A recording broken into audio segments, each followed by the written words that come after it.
Good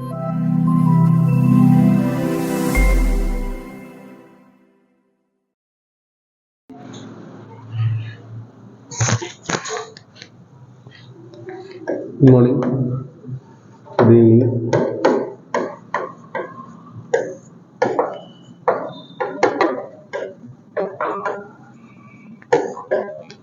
So GS 1.1 test 1, society, agriculture. Part 2 of the discussion. என்ன பேச போறோம் அப்படின்னா பேசிக்ஸ் ஆஃப் ஆன்சர் ரைட்டிங். ஏற்கனவே பேசுனது தான், இன்னும் டீட்டெயிலாக பேசுகிறோம். எப்படி வந்து நல்ல மார்க்ஸ் எடுக்கிறது. 3 hours டெஸ்ட் ஃபஸ்ட்டு எழுத போறீங்க. இதுக்கு முன்னாடி 1 hour டெஸ்ட் 5 கொஷின் 4 கொஷின் தான் எழுதிங்க. First time 3 hours test 20 question எழுத போறீங்க. ஸோ அந்த டைம் மேனேஜ்மெண்ட்டு எப்படி இந்த கொஷின் அப்ரோச் பண்ணுறது அது எல்லாமே எழுதலாம். சரியா? Basics of answer writing. அப்புறம் ஆன்சர் ரைட்டிங் நிறைய பார்ட்ஸ் வரும். எப்படி கண்டென்ட் டெவலப் பண்ணுறது இந்த வருஷம், அதே மாதிரி நெக்ஸ்ட் இயர் மெயின்ஸுக்கு எப்படி டெவலப் பண்ணுறது ரெண்டுமே பார்ப்போம். ஓகே. அப்புறம் சொசைட்டி அண்ட் ஆர்கனைசேஷன் கிளாஸில் பார்த்த கண்டினியூஷன் கண்டென்ட் எப்படி ப்ரிப்பேர் பண்ண போகிறோம், இந்த டெஸ்ட்டுக்கு என்ன பண்ண போகிறோம், கொஷின்ஸும் டிஸ்கஸ் பண்ணிடலாம். ஓகே. அதில் ஏற்கனவே ப்ரீவியஸ் இயர் கொஷின் கொஞ்சம் டிஸ்கஸ் பண்ணியிருக்கோம். ஆர்கனைசேஷனில் ப்ரீவியஸ் இயர் கொஷின் பார்க்கணும். ஆர்கனைசேஷன் எப்படி அப்ரோச் பண்ண போகிறீங்கன்னு பார்க்கணும். ஓகே. இது முடிச்சிட்டோம் அப்படின்னா will be ready to write the exam. Okay. இதெல்லாம் அதுக்கப்புறம் it will work. First basics of answer writing போட்டுருங்க. மெயின்ஸ் நோட்டில் எழுதிங்க, அது ரொம்ப முக்கியம். சரியா? எப்பயுமே நீங்கள் டெஸ்ட் எழுத போகிறதுக்கு முன்னாடியோ இல்லை மெயின்ஸ் ப்ரிப்பரேஷன் பண்ணுறதுக்கு இந்த guide will be useful. Okay.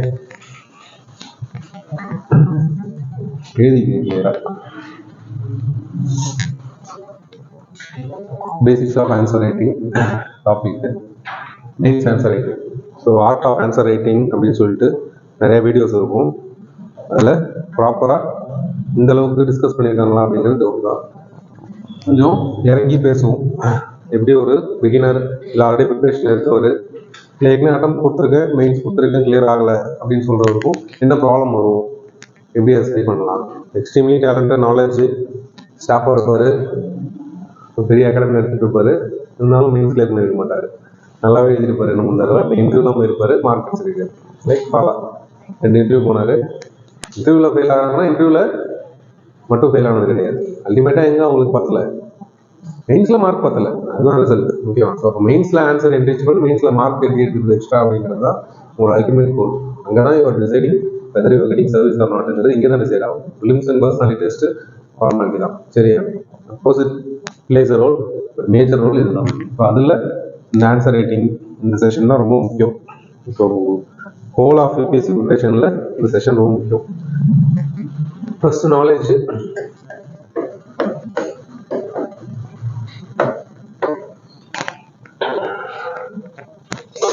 Communicating உங்களுக்கு தெரியுங்கிறத உங்கள்கிட்ட காட்டணும். ஐடியாஸ். ஸோ என்னதான் பேசிக்காக இருக்கும், சம்டைம்ஸ் எல்லாருக்கும் தெரிஞ்ச விஷயமா இருக்கும், இருந்தாலும் அது ஆன்சரில் எழுதி தான் ஆகும். சில பேர் எழுத இருப்பாங்க, அதை பற்றி ஃபுல்லாக எழுதியிருப்பாங்க, அந்த இஷ்யூவை பற்றி டெலிகேட்டை பற்றி எல்லாத்தையுமே எழுதி வச்சிருப்பாங்க. ஆனால் முக்கியமாக எல்லாருக்கும் தெரிஞ்ச பாயிண்ட் ஒன்று ஓப்பனாக இருக்க விஷயத்தை எழுத மாட்டாங்க. ஏன்னா அதுதான் தெரிஞ்சது சார், அதை போய் நான் சொல்லணுமா? It's not. உங்களுக்கு தெரியுமா தெரியாதாங்கிறது பேப்பரில் எழுதினா தான் தெரியும். ஸோ இது ஃபர்ஸ்ட் பாயிண்ட். இது மாதிரி ஸ்கிப் பண்ணக்கூடாது. ரொம்ப காமன்லி நோன் பாயிண்ட், எல்லாரும் தெரிஞ்சது. இந்தியா டெவலப்பிங் கண்ட்ரி தெரியாதா, அதை போய் நான் எழுதணுமா அப்படின்னு கேட்காதீங்க. ஓகேவா? ஸோ நீங்கள் உங்களுக்கு தெரியுது தெரியலங்கிறது நீங்கள் எழுதினா தான் தெரியும். ஸோ இந்த கம்யூனிகேட்டிங் த ஐடியாஸ் ரொம்ப முக்கியம். டெப்த்து. எந்த ஒரு இஷ்யூ படிச்சிங்க அப்படின்னாலுமே அதை கொஞ்சம் டீப்பாக படிக்கணும். ஃபிலிம்ஸில் படிக்கிற மாதிரி வாட் இஸ் ஒர்க் மட்டும் படித்தா பத்தாது. ஸோ நாலேஜ் அப்படிங்கிறது ஒரு இஷ்யூ பற்றி நீங்கள் எழுத ரெடியாக இருக்கணும் அப்படின்னா you have a depth knowledge. மேலாப்பில் இருக்க நாலேஜ் பத்தாது, மெயின்ஸுக்கு பத்தாது. ஃபிலிம்ஸுக்கு வேணால் வாட் இஸ் ஒர்க் கேட்குறாங்க ஹெல்ப் பண்ணும். ஃபிலிம்ஸ்லேயே ஒரு analyst historical background class ready பண்ணுறேன். அதில் பார்த்தீங்க அப்படின்னா கவுன்சில்ஸ் ஆக்ட் இருக்குது அப்படின்னா அது ஒரு 4 பாயிண்ட் கொஸ்டின் அதில் கொடுத்துருப்போம். 4 பாயிண்ட் மட்டும் படித்தா வேலைக்கு ஆகாது. ஏன் கவுன்சில்ஸ் ஆக்ட் வந்துச்சு, அதுக்கு முன்னாடி என்ன நடந்துச்சு, அப்போ அந்த முஸ்லீம் லீக் ஃபார்ம் ஆனது, அந்த ஸ்டோரி எல்லாம் தெரியணும். அப்புறம் அதோட இம்பாக்ட் என்ன, அப்போ அதெல்லாம் சேர்த்து படித்தாதான் ஃபர்ஸ்ட் எலெக்ஷன்ஸ் எப்போ நடந்துச்சு, ஃபர்ஸ்ட் முஸ்லீம் ரெப்ரசன்டேஷன் எப்போ கிடச்சிச்சு அப்படிங்கிற ஒரு ஐடியா கிடையாது. அது இந்த மாதிரி மெயின் செட் படிக்கிறப்ப தான் ஃபிலிம்ஸ்ல அவன் 1999 ஆக்டில் வச்சு அதை ஃபாலோயிங் பிக்சர்னு கேட்பான். ரொம்ப ஈஸியாக தெரியும். இதுதான் concept. So depth of knowledge இப்போ நீங்கள் பண்ணலாம். நெக்ஸ்ட் ஃபிலிம்ஸ் டைம் இருக்கிறதுனால இப்போ அந்த டீப் பேஸ்டு ப்ரிப்பரேஷனை படிக்கலாம். ஓகேவா? ஆன்சரும் டெப்த் இருக்கணும். மேலாப்பில் எல்லாத்தையும் டச் பண்ணிட்டு போனீங்கன்னா மார்க் பத்தாது. ஒரு இஷ்யூ எடுத்துக்கிட்டிங்கன்னா கிரிட்டிக்கலி அனலைஸ் கேட்டானா அந்த இஷ்யூவில் அதுக்கு மேலே எழுத முடியாது. எப்பவுமே நான் சொல்கிறது தான், இந்த ஆன்சரை இதை விட பெட்டராக எழுத முடியாது. அப்போ அந்த இஷ்யூவில் வேறு எதுவும் எக்ஸ்ட்ரா பாயிண்ட் கொடுக்கக்கூடாது. அந்த மாதிரி டெப்த்தாக படிக்கும். எப்படின்றத பார்ப்போம். நீ லேட்டர் செஷன் கண்டி பார்ப்போம். ஓகேவா? Analytical skills. ஸோ இன்னைக்கு அந்த கீவேர்ட்ஸ் இன்னொரு வாட்டி பார்த்துடலாம். அதில் அனலைஸ்னு ஒரு வார்த்தை இருக்கும். கிரிட்டிக்கலி அனலைஸ், அனலைஸ் ரெண்டு இருக்கும். அந்த அனலிட்டிக்கல் ஸ்கில்ஸ் அப்படிங்கிறது சேம் எப்பயுமே நான் சொல்கிறேன், அது விஜய் அஜித் படம் தான். விஜய் அஜித் படத்தை சண்டை போடுறப்ப ஒரு அனலைஸ் பண்ணுறீங்க அப்படின்னா that analysis should be supported by facts and rational points. இஷ்டத்துக்கு கதை அடிக்கக்கூடாது. எங்காலும் பெரியாலும் உங்காலும் பெரியாலும் பேசக்கூடாது. யூபிஎஸ்சி ஆன்சரில் ஏதாவது ஒரு அனலைசிஸ் பண்ணுறீங்க, ஒரு அனலிட்டிக்கல் ஸ்கில்லை யூஸ் பண்ணி, சார் இதில் இந்த பிரச்சனை சார், அதில் அந்த பிரச்சனை சார்னு பேசுகிறீங்கன்னா பக்கத்தில் எப்பயுமே ஒரு எக்ஸாம்பிள் இருக்கும். As reported in this report, இந்த கமிட்டியில் சொல்லியிருக்காங்க சார். ரீசெண்டாக பார்த்தீங்கன்னா இப்படி ஒரு சூசைட் நடந்துச்சு, இதனால தான் நடந்துச்சு ஐஐடியில், அப்போ இந்த இது ப்ராப்ளம் அப்படின்ற ஒரு எப்பயுமே ஒரு ஃபேக்ஷனல், ஒரு ஃபேக்டில் ரேஷனல் எக்ஸ்பிளேஷன் இருக்கணும் உங்கள் அனலைசிஸ்க்கு பின்னாடி. வெறும் அனலைசிஸ் மட்டும் அவங்கெல்லாம் சரியில்லை சார், எங்கள் சார் வேலை செய்கிறாங்க அப்படிலாம் பேசக்கூடாது. எங்கே வேலை செய்யலை, இந்த மாதிரி ரிப்போர்ட்டில் இந்த மாதிரி நம்பர் ஆஃப் டைம்ஸ் அதிகமாக இருக்குது அப்படின்னு ஒரு ரிப்போர்ட்டை போட் பண்ணணும். அதுதான் அந்த facts rational behind any analysis. இந்த அனலிட்டிக்கல் ஸ்கில்லுங்கிறது அதுதான். Articulating thoughts. ஆர்டிகுலேட் அப்படின்னா மூவ் பண்ணுறதுன்னு அர்த்தம். ஓகேவா? வாயை திறந்து மூவ் பண்ணுறோம் அப்படின்னா ஆர்டிகுலேட்டிங்னு சொல்லுவாங்க. ஓகேவா? இந்த மாதிரி ஓப்பன் பண்ணி மூவ் பண்ணலாம். ஆர்டிகுலேட் அப்படின்னாலே மூவ்மெண்ட் அப்படின்னு அர்த்தம். ஸோ உங்கள் தாட்ஸை நீங்கள் எந்த அளவுக்கு மூவ் பண்ணி அதை எழுதுனீங்க அப்படின்னு சொல்றது ரொம்ப முக்கியம். உங்களோட ஒப்பீனியன், கமெண்ட் எல்லாம் கேட்குறாங்க அப்படின்னா, கமெண்ட் அப்படின்னாலே ஏற்கனவே இந்த கீவேர்ட்ஸ் டிஸ்கஸ் பண்ணுறவங்க சொல்லியிருப்பேன். கமெண்ட் அடிக்கிறது, அவன் சரியில்லை சார், அவன் சார் குடிச்சு சுற்றிட்டு இருக்கான், படிக்க மாட்டான், அந்த மாதிரி அவனோட கேரக்டரை பற்றி கமெண்ட் அடிக்கிறது, அதுதான் கமெண்ட். அப்போ அந்த கமெண்ட்ல என்ன இருக்கும்னா அவங்களோட பர்சனல் ஒப்பீனியன் இருக்கும். இப்போ அந்த பர்சனல் ஒப்பீனியனுங்கிறது உங்களோட தாட்டை சரியாக ஆர்டிகுலேட் பண்ணி கற்றுக்கணும். அந்த இஷ்யூவை பற்றி உங்களுக்கு ஒப்பீனியன் டெவலப் பண்ணணும். இப்போ எதுக்கு இதெல்லாம் சொல்கிறேன் அப்படின்னா, நெக்ஸ்ட் 1 இயர் நீங்கள் பேப்பரில் பண்ணணும். இப்போ இந்த டெஸ்ட்டுக்கு இந்த சொசைட்டிக்கு எப்படி பாய்ஸ் எழுதுறதுன்னு நான் சொல்லிடுறேன். ஆனால் ஆக்சுவலாக இந்த சொசைட்டி நல்லா எழுதணும் அப்படின்னா லாஸ்ட் 6 months பேப்பர் படிச்சிருந்தா எழுதணும். அப்போ நம்மளோட எய்ம் அடுத்த மெயின்ஸுக்கு நீங்கள் ரெடியாக வருது, அந்த மெயின்ஸ் எழுத போறீங்க. இந்த ப்ராக்டிஸ் எழுதுறதே அடுத்த மெயின்ஸ் 100% தூக்கணுன்றதுனால தான். அப்போ இன்னையிலேருந்து நீங்கள் பேப்பருக்கு இது எல்லாத்தையுமே யூஸ் பண்ணணும். இப்போ ஏதாவது இஷ்யூ படிக்கிறீங்கன்னா நான் நீங்கள் பேசுகிற ஆங்கிள் எல்லாத்தையுமே யூஸ் பண்ணணும். அதுதான் எய்ம். அந்த ஆர்டிகுலேட்டிங் தாட்ஸ் அப்படிங்கிறது அதுதான். அந்த இஷ்யூவை உங்களுக்கு கமெண்ட் அடிக்கிற அளவுக்கு வளர்த்துக்கிறது தரணும். ஓகேவா? அதை நீங்கள் ரீப்ரொடியூஸ் பண்ணணும். இது எல்லாமே நாலேஜ் பார்ட்டில் வருது. Second, thought clarity. Thought clarity. Avoid ambiguity. இதுவா அதுவா தெரியல, ஏன்னா தெளிவா ஸ்டாண்டர்ட் சொல்லுவாங்க. கிரிட்டிக்கலி அனலைஸ் எல்லாம் கண்டிப்பா ஸ்டாண்டர்ட் எதிர்பார்ப்பாங்க. நான் சொல்லுவேன் எப்பயுமே மத்திய மார்க்கம், கமல் மாதிரி பேசுங்க, அதெல்லாம் சொல்லுவேன். இருந்தாலும் டிசிஷன் எடுத்தாங்க கடைசி வரைக்கும் அப்படியே பேசிட்டு போயிடக்கூடாது. கிரிட்டிக்கலி அனலைஸ்லாம் கேட்குறாங்கன்னா கண்டிப்பாக அவங்கள்ட்ட வந்து ப்ரோஸ் கான்ஸ் எல்லாம் எழுதிட்டு ஒரு ஸ்டாண்டர்ட் எதிர்பார்ப்பாங்க. நீங்கள் வேணுமா வேணாமான்னு ஒரு ஸ்டாண்டர்ட் எடுப்பாங்க. அதை நீங்கள் எடுத்து ஏற்கனவே டிசைட் பண்ணி வச்சிருக்கணும். இதுவா அதுவான்னு உங்களுக்கே கன்ஃபியூஷன் இருக்கக்கூடாது. உங்களோட தாட் ப்ராசஸ்லேயே கன்ஃபியூஷன் இருக்கக்கூடாது. எனக்கே தெரியல சார், வேணுமா வேணாமானே தெரியல. அப்போ தெரியலன்னா வந்து படிங்க. வேணுமா வேணாமானா நெகட்டிவ் பாசிட்டிவ் எழுதுங்க. உங்களுக்குன்னு ஒரு டிசிஷன் ரெடி பண்ணுங்க. இது தப்பு சார், ரைட் சார். இருக்கிற அந்த 100 விஷயம் 200 விஷயம் அதான் எப்பயுமே சொல்லுவோம். வருஷத்துக்கு 100-200 விஷயம் தான், அதுக்கு மேலே போகாது மேக்ஸிமம் சொல்றேன். அந்த இஷ்யூ எல்லாத்துக்குமே ஆம்பிகுவிட்டி இருக்கக்கூடாது. உங்களுக்கு கிளியர் கட்டு தாட்.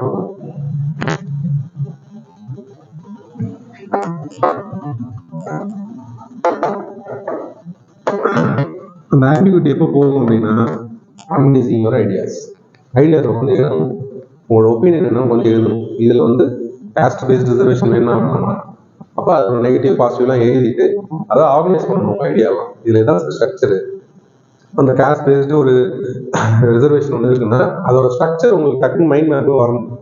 இதுதான் கொடுத்தான், இதுதான் கொடுத்தான், இத்தனை வருஷமா கொடுத்துட்டு இருக்கான், இதனால இந்த எஃபெக்ட் வந்திருக்கு, இந்த ரிப்போர்ட் தான் நம்மளுக்கு இவ்வளோ பாசிட்டிவ் வந்திருக்கு நெகட்டிவ் வந்திருக்குன்னு சொல்றாங்க. இந்த ஸ்ட்ரக்சர் உங்களுக்கு வரணும். வந்ததுக்கு அப்புறம் நீங்க ஆன்சர் எழுதணும்.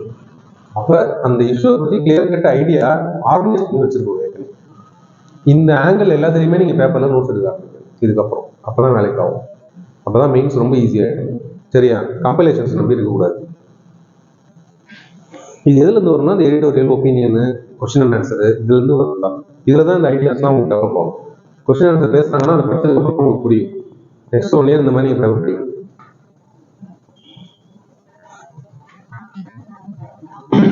காம்ப்ளெக்ஸ் இன்ஃபர்மேஷன் இருக்கு, காம்ப்ளெக்ஸ் தாட் ப்ராசஸ் இருக்கு அப்படின்னா அதை வந்து கன்சைஸா கொடுக்காது. கன்சைஸ்னா ஷார்ட்டா சின்னதான் புரியணும். லாஜிக்கலி கதை பேசக்கூடாது. ஓவரா சுத்தி சுத்தி என்ன பேச வர நீ அப்படின்னு கேட்டக்கூடாது. 4 லைன் படிச்சுக்கலாம், 2 லைன்ல சொல்லிடணும். ஏன் சார் பிரச்சனை, இதான் சரி பண்ணணும், முடிஞ்சு போச்சு. நீங்க பேப்பர் ஃபில் பண்ணணும்னு சொல்லிட்டு கண்ணாமண்ணு கதை எழுதாது, சுத்தி வளைச்சு மூக்க தொடாதீங்க, டேரக்டா போட்டு உடைங்க, பரவாயில்ல. Quantity never matters UPSC. Of course word limit எதிர்பார்ப்பாங்க, 150னா +−50 வரைக்கும் ஒத்துப்பாங்க. அதுக்காக நான் ரொம்ப பிடிச்சி எழுதுறேன்னு எழுதாது. 100ல் எழுதி நல்ல மார்க் வாங்கணும் இருக்காங்க. குவான்டிட்டி டசன்ட் மேட்டர்ஸ், ஆல்வேஸ் மைண்டில் வச்சு. குவாலிட்டி தான் மேட்டர். +−30, 40, 50 வரைக்கும் ஆகும். அக்செப்ட். ஸோ தட் நீங்கள் கண்டென்ட்டை மேட்ச் பண்ணிட்டீங்கன்னா, டிமாண்ட் ஆஃப் கொஸ்டினை மீட் பண்ணிட்டீங்கன்னா பிரச்சனை இல்லை. கொஸ்டினோட டிமாண்டை மீட் பண்ணல அப்படின்னா தான் பிரச்சனை. மற்றபடி மீட் பண்ணீங்க, கம்மியாக எழுதியிருக்கான்றதுனால மார்க் குறைக்க மாட்டாங்க, அதிகமாக எழுதியிருக்கான்றதுனால மார்க் கொடுக்க மாட்டாங்க. So never go with this. எப்பயுமே நிறையா சொல்ல வேண்டிய விஷயம் நிறையா இருக்கும், சொன்னது சிம்பிளாக சொல்லியிருக்கும். ஒரே விஷயத்தை எடுத்து நம்ம காலேஜ் எழுதுகிற மாதிரி அதை பண்ணக்கூடாது, ஆப்போசிட்டாக பண்ணணும். அப்படி okay. Third point,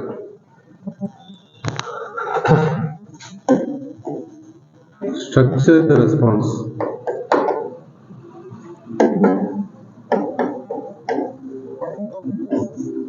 Structure the response.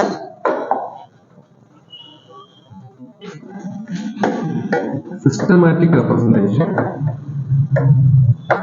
கண்ணா பண்ணான்னு எழுதக்கூடாது, ஒரு ஸ்ட்ரக்சரே இல்லாமல் எழுதக்கூடாது. எங்க ஆரம்பிக்கிறீங்க, எங்க முடிக்கிறீங்க, இன்ட்ரோ எப்படி இருக்கும், நான் சொன்ன மாதிரி ஒரு படம் தான். எப்பயுமே ஒரு படம் இல்லை ஒரு பாட்டு எடுத்துக்கிட்டீங்க அப்படின்னா, பாட்டுனா ஓப்பனிங் ஸ்டாண்ட்ஸாக ஒன்று இருக்கும், அந்த ஸ்டாண்டை ரிப்பீட் பண்ணுவாங்க, மறுபடியும் அதுக்கு அடுத்து வேற ஸ்டாண்டில் போவாங்க, கிளைமேக்ஸ் முடிக்கிறப்ப அந்த பாட்டில் என்ன பண்ணுவாங்க, ஓப்பனிங் ஸ்டாண்டை முடிச்சு தான் முடிப்பாங்க. இது ஒரு ஸ்ட்ரக்சர் ஃபாலோ பண்ணுவாங்க, மெஜாரிட்டி ஆஃப் சாங்ஸ் ஃபாலோ பண்ணுவாங்க. இந்த ஸ்ட்ரக்சர் எல்லா ஆன்சர்லையுமே இருக்கும். படம்னாலும் அதே மாதிரி தான், கேரக்டர் இன்ட்ரடியூஸ் பண்ணுறாங்க, படத்தை கதையை சொல்கிறாங்க, அப்புறம் கன்க்ளூஷன் முடிக்கிறாங்க. ஓகே. ஸ்ட்ரக்சர்டு ரெஸ்பான்ஸு, சிஸ்டமேட்டிக்னா நான் சொன்ன மாதிரி தான், படம் இல்லை பாட்டு இந்த மாதிரி ஒரு சாட்டிஸ்ஃபேக்ஷன் இருக்கணும். இதில் தான் ஓட்டையாக இருக்க முடியாது. இடையில ஒரு 2 கேரக்டர் வந்துச்சு, அந்த கேரக்டரோட கன்க்ளூஷனே கொடுக்கல அப்படின்னு போகக்கூடாது. மேலே ஒரு வாரை பற்றி பேசுகிறீங்க, இஸ்ரேல் பாலஸ்தீன் வரனா, மேலே ஒரு பொலிட்டிக்கல் இன்ஃப்ளூயன்ஸ் பற்றி ஒரு வார்த்தை பேசுகிறீங்க, பொலிட்டிக்கலாக இந்த மாதிரி குளோபல் சினரி அஃபெக்ட் ஆயிருக்கு. அதுக்கப்புறம் ட்ரேட் இன்டர்நேஷனல் பேசுகிறீங்க, ட்ரேடாக இவ்வளோ அஃபெக்ட் ஆயிருக்கு. அதுக்கப்புறம் ஹியூமன்ஸ் இவ்வளோ அஃபெக்ட் ஆயிருக்கு. மறுபடியும் பொலிட்டிக்கல் ஒரு பாயிண்ட் கொடுக்குறீங்க, சம்மந்தம் இல்லாமல் திடீர்னு எக்கனாமிக் ஒரு பாயிண்ட் கொடுக்குறீங்க. இந்த மாதிரி கண்ணாமண்ணாலாம் இருக்கக்கூடாது, ஒரு ஆர்டராக இருக்கும். படிக்கிறானா அவன், ஓகே இன்ட்ரோட் கொடுத்துருக்கான், இம்பாக்ட்ஸ் கொடுத்துருக்கான், சேலஞ்சஸ் கொடுத்துருக்கான், சொல்யூஷன் கொடுத்துருக்கான் அப்படின்னு ஒரு ஆர்டர் இருக்கும். இந்த ஸ்ட்ரக்சர் இல்லாமல் இருக்கக்கூடாது. ஓகே, அது ரொம்ப முக்கியம். சிஸ்டமேட்டிக் ரெஸ்பான்ஸு லைக் இன்ட்ரோ, பாடி, கன்க்ளூஷன். அந்த பாடியிலே பார்த்தீங்க அப்படின்னா ஒரு ப்ராப்பர் ஸ்ட்ரக்சர் இருக்கும். ஒரு பாயிண்ட் எழுதிட்டு அடுத்த பாயிண்ட் எழுதிட்டு மறுபடியும் ஃபஸ்ட் பாயிண்டோட கண்டினியூஷன் அடுத்து எழுதுறது, இந்த மாதிரி தான் பண்ணுவோம். ஏன்னா நம்ம மைண்டில் அந்த மாதிரி டக்குன்னு வரும். யோசிக்கிறதே அது மாதிரி யோசிக்கக்கூடாது. ஏதாவது ஒரு பாயிண்ட் எழுது அப்படின்னு யோசிக்கக்கூடாது. தீம் போயிட்டு தான் பாயிண்டே யோசிக்கணும். அதுதான் பிரெயின் ஸ்டார்ம் எப்படி பண்ணுறதுன்னு பார்ப்போம். பிரெயின் ஸ்டார்மிங்கில் என்ன பண்ணணும் அப்படின்னா, தீம் வைஸாக எழுதி வச்சுக்கணும் ஃபஸ்ட் மைண்ட்லேயே. அதை விட்டு பாயிண்ட் வைஸாக போனீங்க அப்படின்னா ஒரு பாயிண்ட் வரும், பொலிட்டிக்கல் 2 பாயிண்ட் எழுதி எக்கனாமி போயிடுவீங்க, திருப்பி பொலிட்டிக்கல் பாயிண்ட் ஸ்ட்ரைக் ஆனதுக்கப்புறம் கீழே எழுதக்கூடாது, அங்கேயே தான் போட்டு எழுதணும், வேறு வழியில். ஓகேவா? அப்புறம் டயக்ராம்ஸ் போடுறது, ஸ்ட்ரக்சர்ஸ் டேபிள்ஸ் போடுறது, அதெல்லாம் எப்படின்னு பார்க்கலாம். சரியா? ஸோ இதுதான் ஸ்ட்ரக்சர்டு ரெஸ்பான்ஸ்.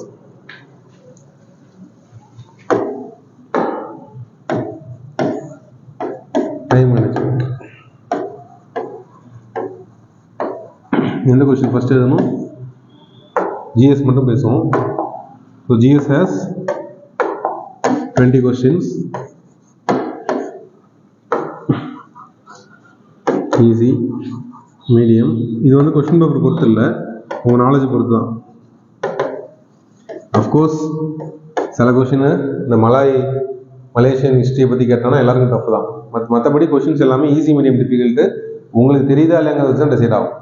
ஜென்ரலாக யூஸ்வலாக எல்லாமே எழுதுகிற மாதிரி தான் இருக்கும். நீங்கள் அதை பற்றி படிச்சிருக்கீங்களா தெரியுங்கிறது தான் ஈஸி, மீடியம், டிஃபிகல்ட். நீங்கள் நல்லா படிச்சுட்டு போயிருப்பீங்க, செல்ஃப் ஹெல்ப் குரூப்பை பற்றி படிச்சிருப்பீங்க, நோட்ஸ் எடுத்திருப்பீங்க, கேட்டான் ஈஸி எழுதலாம், உங்களால் எழுத முடியும். 4-5 பாயிண்ட் ரெண்டு ஆயிடுச்சுனாலே எழுத முடியும் தான். 4 பாயிண்ட் வந்தாலே பெரிய விஷயம், அதை வச்சு அப்படியே எழுதிடலாம் ஸ்ட்ரக்சர் போட்டு.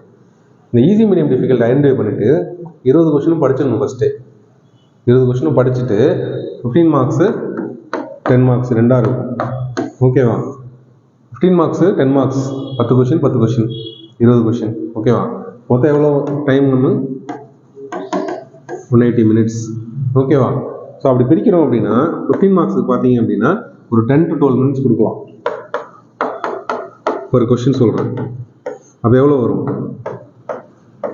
100 to 120 மினிட்ஸ் போயிடுமா? ஓகே, புரியுது அந்த கால்குலேஷன்? ஒரு கொஷினுக்கு 10லேருந்து 12 நிமிஷம் கொடுத்தீங்க அப்படின்னா 100லேருந்து 120 நிமிஷம் வரைக்கும் 15 மார்க்கே போயிடும். மீதி 1 hour டைம் இருக்குது. சரியா? அப்போ இதுக்கு வந்து எவ்வளோ கொடுக்கலாம்? 6 to 8 மினிட்ஸ் தான் கொடுக்க முடியும். அப்போ தான் 60 to 80 மினிட்ஸ் வரும். அங்கே 100னா இங்கே 80, அங்கே 120னா இங்கே 60 தான் வரும். ஆனால் இதில் என்ன பிரச்சனை அப்படின்னா 15 மார்க்கில் 2 கொஷின் தெரியாமல் இருக்கும், எழுதவே முடியாதுன்ட்டு. 10 மார்க்கில் 2 தெரியாமல் இருக்கும். அப்புறம் எப்படி சார் இதை பிரிக்கிறது அப்படின்னா அதுக்காக தான் இந்த மெத்தடில் போயிடுறது. 10 மார்க்கோ 15 மார்க்கோ ஈஸி, மீடியம், டிஃபிகல்ட்டில் போயிட்டு ஃபஸ்ட்டு எதே எழுதணும்? ஈஸியை தான் எழுதணும். டிஃபிகல்ட்டில் போய் உட்காந்திங்கன்னா முடிஞ்சு போச்சு, பாயிண்டே வரல. நீங்கள் அதை உட்காந்து யோசிக்கிறீங்கன்ட்டு ஆல்ரெடி இருக்கிற அந்த ஈஸி பாயிண்ட் எல்லாம் போயிடும் எங்கேயோ. டிஃபிகல்ட் பாயிண்ட்டை உட்காந்து தோண்டிகிட்டு இருப்பீங்க. அது பண்ணக்கூடாது. ஈஸியாக எழுதுகிற மாதிரி, கொஷினை டக்குன்னு முடிக்கிற மாதிரி ஈஸியான கொஷின்ஸ் இருக்கும். அது 5-6 கொஷின் இருக்கும், அதை எடுத்து முடிச்சிடணும் ஃபஸ்ட்டு. அதுக்குள்ளே நீங்கள் டிவிஷன் பண்ணணும். சப்போஸ் இதில் வந்து ஒரு 7 கொஷின் இருக்குது, அதில் வந்து ஒரு 4 15 மார்க்கு 3 10 மார்க் அப்படின்னா அப்போ நீங்கள் என்ன பண்ணணும்? 15 மார்க் ஃபஸ்ட்டு எழுதிட்டு 10 மார்க் செகண்ட் எழுதி. ஃபஸ்ட்டு அந்த 4 15 மார்க்கை எழுதிடணும், உடனே அந்த 3 10 மார்க் எழுதிடும். ஈஸி கொஷின்ஸ் கம்ப்ளீட் ஆகிடும். ஸோ ஒரு 1 ஹவருக்குள்ளே இதை முடிச்சிடணும், 1-1.25 மணி நேரத்துக்குள்ளே இதை முடிச்சிடணும். அது 7ல் ஒரு 4 15 மார்க், மீதி 3 10 மார்க் ஈஸியில். அதில் 15 மார்க் ஃபஸ்ட்டு எழுதிடுங்க. ஈஸிலே ஃபஸ்ட்டு ப்ரிஃபரன்ஸ் ஃபார் 15 மார்க், அதுக்கப்புறம் தான் 10 மார்க். ஏன்னா 10 மார்க் விட்டிங்கன்னா 10 மார்க்கு, 15 மார்க் விட்டிங்கன்னா 15 மார்க் போயிடும். அதனால் முடிஞ்ச அளவுக்கு 15 மார்க் அட்டன் பண்ணிடும். ஓகேவா? 10 மார்க்கு ஃப்ரண்ட் பேஜில் 4 பாயிண்ட்டு, செகண்ட் பேஜில் 4 பாயிண்ட் போட்டால் கூட 4 மார்க் 5 மார்க் வர வாய்ப்பு இருக்குது. 15 மார்க்கு கொஞ்சம் எதிர்பார்ப்பாங்க. ஏன்னா 3 பேஜ் எழுதணும், 2.5 பேஜ் எழுதணும். இன்ட்ரோடக்ஷன், கன்க்ளூஷன், பாடிக்குள்ளேயே நிறைய எதிர்பார்ப்பாங்க. எப்படி இருந்தாலும் மினிமமாக நீங்கள் ஒரு 10 நிமிஷம் செலவு பண்ணி ஒரு ஸ்ட்ரக்சர் கொடுத்தா தான் மார்க் கிடைக்கும். 10 மார்க்கில் சிம்பிளாக கொடுப்பான். What was the difference between சோலா ஆக்ரேஷன் முடிஞ்சு போச்சு. ஒரு டேபிளை போட்டிங்கனாலே 4 மார்க் 5 மார்க் வர மாதிரி ஆகிடும். கடைசியாக 5 நிமிஷத்தில் கூட அதை பண்ண முடியும். 15 மார்க் பண்ண முடியாது. இதுதான் டிஃப்ரென்ஸ். ஓகேவா? அதுக்கப்புறம் இது 1 ஹவர் முடிச்சுட்டு இந்த மீடியம்னா மீதி நீங்கள் ஒரு 1 to 115 ஹவர்ஸ் செலவு பண்ணுற மாதிரி இருக்கும். அதில் ஒரு 6 to 7 கொஸ்டின்ஸ் வருதுன்னு வச்சுக்கோங்க. தெரியல, ஓரளவுக்கு யோசிச்சா எழுதிடலாம், மேனேஜ் பண்ணி பாயிண்ட்ஸை ஜென்ரேட் பண்ணி எழுதிடலாம். இதுக்கு 1.5 மணி நேரம் எடுத்துக்கணும். அந்த டிஃபிகல்ட் கொஸ்டினுக்கு மீதி ஒரு 5-6 கொஸ்டின் இருக்குது அப்படின்னா அது லாஸ்ட் 1/2 hour 3/4 மணி நேரத்துக்கு தான் வச்சுக்க முடியும். முடிஞ்ச அளவுக்கு அதுலேருந்து மார்க் எக்ஸ்ட்ராக்ட் பண்ண ட்ரை பண்ண வேண்டியது, அதுதான் உங்கள் வேலை. ஸோ தட் உங்களுக்கு ப்ரெஷரும் ஆகாது, டென்ஷனும் ஆக மாட்டீங்க. ஆல்ரெடி முடிஞ்சு போச்சு, நான் எழுத வேண்டியதெல்லாம் எழுதிட்டேன். இதுக்கப்புறம் வரது எல்லாமே எக்ஸ்ட்ரா மார்க்ஸ். 9 பேர் விக்கெட் வந்ததுக்கப்புறம் ஃபஸ்ட் பேட்டிங் பிடிக்கிறப்ப பவுலர் வந்து ஒரு 20-30 ரன் அடிப்பான். அந்த பவுலர் அடிக்கிற ஒரு ரன்னுமே ஆப்போசிட் டீமுக்கு பிரச்சனை. பேட்ஸ்மேன் எத்தனை ரன் அடித்தாலும் கவலைப்பட மாட்டாங்க, ஏன்னா அது 10 விக்கெட் விழ வேண்டியது. அப்போ போய் எக்ஸ்ட்ரா ஒரு 30 ரன் கொடுத்தாங்கன்னா அந்த 30 ரன் அவன் கடைசி அடிக்கிறதுக்கு கஷ்டப்படுவான். அதனால் அந்த பவுலர்ஸ் எப்பவுமே அடிக்க விடக்கூடாதுன்னு கடைசி நேரத்தில். அந்த மாதிரி இந்த டயத்தில் நீங்கள் எடுக்கிற மார்க்கெல்லாம் அட்வான்டேஜ் தான். ஓகேவா? இதே நீங்கள் டிஃபிகல்ட்டுக்கே ஃபஸ்ட்டு டைம்லாம் ஸ்பெண்ட் பண்ணிவிட்டு ஈஸி கொஸ்டின் நல்லா எழுதுகிற கொஸ்டின் சார் எனக்கு விட்டுருந்தா நான் எழுதியிருப்பேன், அதை போய் நீங்கள் கடைசியாக வச்சுட்டு வந்தீங்கன்னா எழுதாமல் வந்துடுவீங்க. ப்ரெஷர் ஆகும், டென்ஷன் ஆகும். லாஸ்ட் 1/2 hourலேயே இந்த பிரச்சனை ஆகும். சரியா? இந்த ஆங்கிள் எழுதி வச்சுக்கோங்க. ஈஸி, மீடியம், டிஃபிகல்ட்டு, இந்த அப்ரோச் 20 கொஸ்டின்ஸ்னால் அதை பண்ணணும், பண்ணால் தான் வேலைக்கு ஆகும்.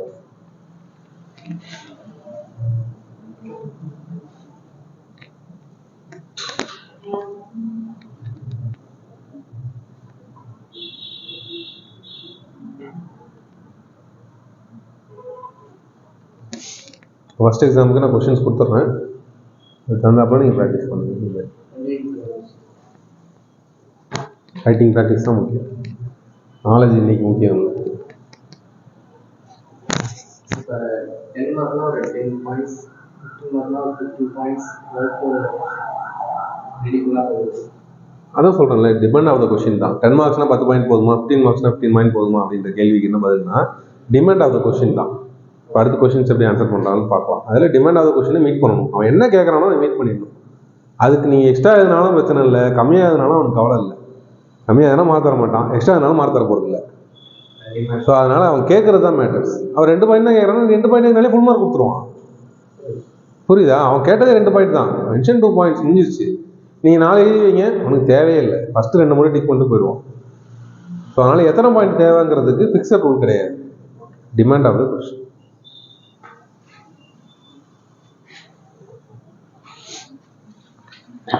Fifth point, quality of the answer.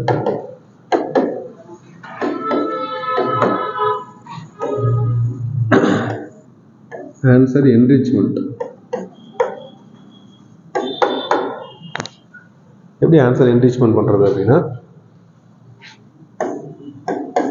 Dimensions முடிஞ்ச அளவுக்கு டைமென்ஷன்ஸ் கவர் பண்ணணும். சோஷியல், பொலிட்டிக்கல், எக்கனாமிக்கல் என்னென்ன டைமென்ஷன்லாம் இருக்குது இல்லை. சோஷியல் ஒரு இஷ்யூ எடுத்துட்டீங்கன்னா, ஒரு பொல்யூஷன் இல்லை ஒரு ஃபேக்ட்ரி இஷ்யூ அப்படின்னா அது மக்களுக்கு எப்படி பாதிக்கப்படுது. அதில் பொலிட்டிக்கலாக என்னென்ன லா ஃபெயில் ஆகிருக்கு, பொலிட்டிக்கலாக என்னென்ன லா இருக்குது, என்னென்ன லாலாம் போடணும். So political angle. எக்கனாமிக்கல், அன்எம்ப்ளாய்மெண்ட்னால எக்கனாமிக் எவ்வளோ பெரிய லாஸ், ஒரு ஹெல்த்னால ஒரு டிபி ஸ்ப்ரெட்னால எக்கனாமிக் எவ்வளோ லாஸ் பேசலாம். ஒரு உமன் பார்ட்டிசிபேஷன் இல்லை பொலிட்டிக்கலாக அப்படின்னா அதில் எக்கனாமிக்கில் என்ன லாஸ் எல்லாமே பேசலாம். அதுக்கப்புறம் வேற அது சோஷியல்லே வந்துடும். சோஷியலில் தான் அவன் எப்படி இருக்கான்னு வந்துடும். அவனோட ஹெல்த்து, அவனோட டெமோகிராஃபி. டெக்னாலஜிக்கல்,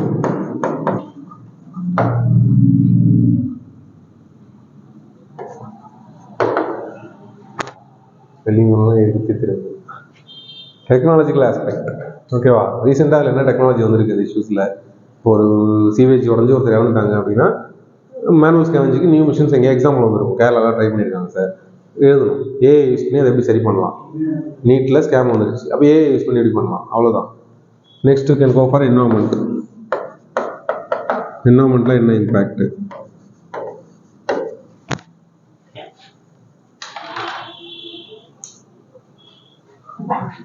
லீகல், பொலிட்டிக்கல் வேற லீகல் வேற.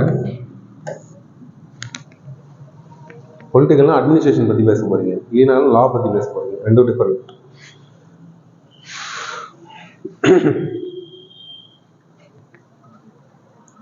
இது ஓரளவுக்கு பேசணும். இன்னும் நிறையா இந்த டைமென்ஷன் எல்லாத்தையுமே அட்ரஸ் பண்ணணும். நீங்கள் 3 தான் பேசுறீங்க, இன்னொருத்தன் 6 பேசியிருக்காங்கன்னா கண்டிப்பாக உனக்கு மார்க் எக்ஸ்ட்ரா தான் வரும். ஓகேவா? ஹோலிஸ்டிக் அப்ரோச், ஹோலிஸ்டிக், காம்ப்ரிஹென்சிவ், இந்த வார்த்தையெல்லாம் சொல்லலாம். காம்ப்ரிஹென்சிவ் கவரேஜ்னா இன் டீட்டெயிலாக கவர் பண்ணணும்னு அவசியம் இல்லை, பட் எல்லா ஏரியாவும் தொட்டிருக்கணும். யூபிஎஸ்சியில் சம்டைம்ஸ் ரிவிஷன் கிளாஸ்லாம் போகிறப்ப சொல்லுவாங்க 100 days ரிவிஷன் கிளாஸ். காம்ப்ரிஹென்சிவ் கவரேஜ்னு சொல்லுவாங்க, ஃபுல் கவரேஜ்னு சொல்ல மாட்டாங்க. ஏன்னா எல்லாத்தையும் உட்காந்து எடுக்க முடியாது. ஆனால் எதெல்லாம் தேவையோ எல்லாத்தையுமே சொல்லிவிடுவேன். இதுக்கு மேலே நீ தேவையில்லை, பாஸ் ஆகிறதுக்கு என்ன தேவையோ அதை கொடுத்துருவேன். அதான் காம்ப்ரிஹென்சிவ் கவரேஜ். அந்த ஆன்சருக்கு என்ன தேவையோ எல்லாத்தையும் அட்டன் பண்ணிட்டேன். அதான் காம்ப்ரிஹென்சிவ் கவரேஜ். எல்லாமே கவர் பண்ண மாதிரி தெரியணும், ஆனால் 2 பேஜுக்குள்ளே கவர் பண்ணணும். Facts like report, committees, real examples. ஒரு கதையே சொல்லலாம். கதைனா என்ன, ரியல் லைஃப். இந்த மாதிரி ரீசெண்டாக பார்த்தீங்கன்னா ஒரு சிவேஜ் ஆக்சிடென்ட் ஆகி ஒரு பொண்ணு இறந்துட்டாங்க, மிஸ்மேனேஜ்மெண்ட், கவர்னன்ஸில் போடலாம், எக்ஸாம்பிளாக போடுறீங்க. Real life examples. இதெல்லாம் என்கரேஜ்மெண்ட், எல்லாரும் பண்ண மாட்டாங்க. Perspectives,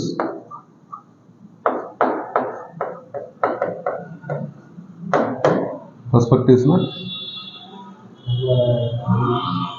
the angle in which you see, ஒரு விஷயத்தை எந்த ஆங்கிள்லேருந்து பார்க்குறீங்க. மல்டிபிள் ஆங்கிள்லேருந்து பார்க்கலாம். ஓகேவா? ஒரு தப்பு நடந்திருக்கு அப்படின்னா அதை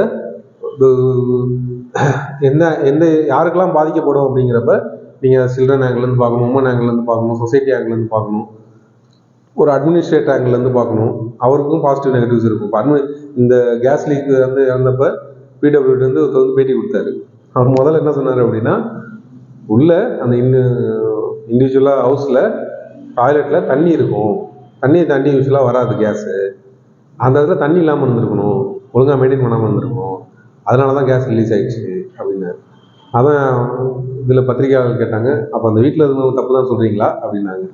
அவரால் பதில் சொல்ல முடியல. அப்படி சொல்லலை, அதுவும் ஒரு ஃபேக்டர் அப்படின்னு சொன்னார். ஸோ அந்த ஆங்கிள்லேருந்து நீங்கள் யோசிக்க கற்றுக்கணும், அவர் வந்து என்ன சொல்ல போகிறாரு அப்படின்னு, அதுவும் உங்களுக்கு தெரியும். ஸோ தட் ஆன்சர் எழுதுறதுக்கு வசதியாக இருக்கும். ஸோ மல்டிபிள் பெர்ஸ்பெக்டிவ் கொடுக்க ட்ரை பண்ணுங்கள். ஜல்லிக்கட்டு வேணுமா வேணாமா அப்படின்னா அதை அந்த மக்கள் ஆங்கிள்லேருந்து எழுதணும், மாட்டு ஆங்கிள்லேருந்து எழுதணும், பீட்டா ஆங்கிள்லேருந்து எழுதணும், வெஜிடேரியன் நான் வெஜிடேரியன் எல்லாத்தையுமே எழுதணும். அதுதான் மல்டிபிள் பெர்ஸ்பெக்டிவ். ஒரு விஷயத்தை எந்த வகையில் நீங்கள் அணுகுறீங்க, என்ன ஆங்கிளில் பார்க்குறீங்க அப்படிங்கிறதுக்கு நிறையா இருக்கும். முடிஞ்ச அளவுக்கு எல்லா பெர்ஸ்பெக்டிவும் பண்ணணும். இதெல்லாம் சேர்ந்தது தான் critical analysis or critical thinking. So இதெல்லாமே அந்த ஆன்சரில் இருக்கும். ஒரு இஷ்யூ எடுத்துட்டீங்க அப்படின்னு, then only will get marks. Critical திங்கிங்னா நீங்கள் வந்து சொந்த ஒரு கிளாஸ்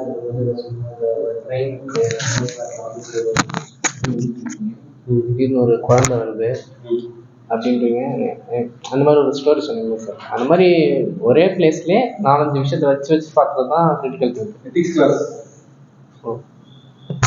கிளாஸ் சொல்கிறீங்க, அது சொல்லலாம்.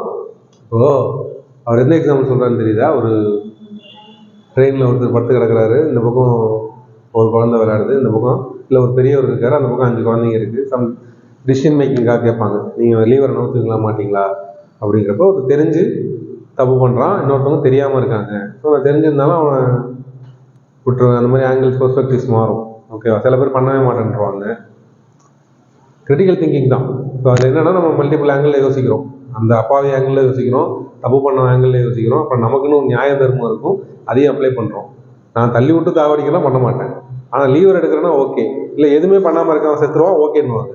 தள்ளி விட்டா இவன் தானே சாவான் அப்படின்னா அதே தான் நடக்கும் சினரியோ, ஆனால் தள்ளி விட்டு பண்ண மாட்டேன், அது ஏமால வழியாகிடும். அப்போ எத்திக்கல் பாயிண்ட் மாறுது. இது அனலைசிஸ். இது ஒன்றாவது அனலைசிஸ். இது எத்திக்ஸில் பேசுறது.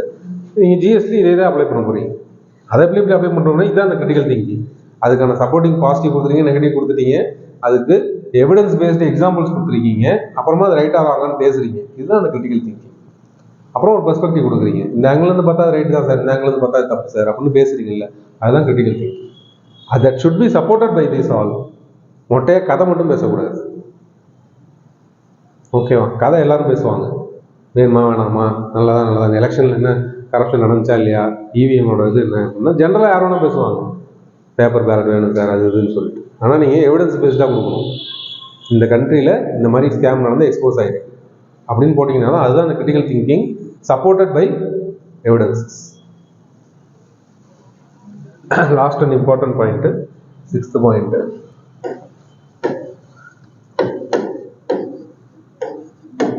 ப்ராக்டிஸ்.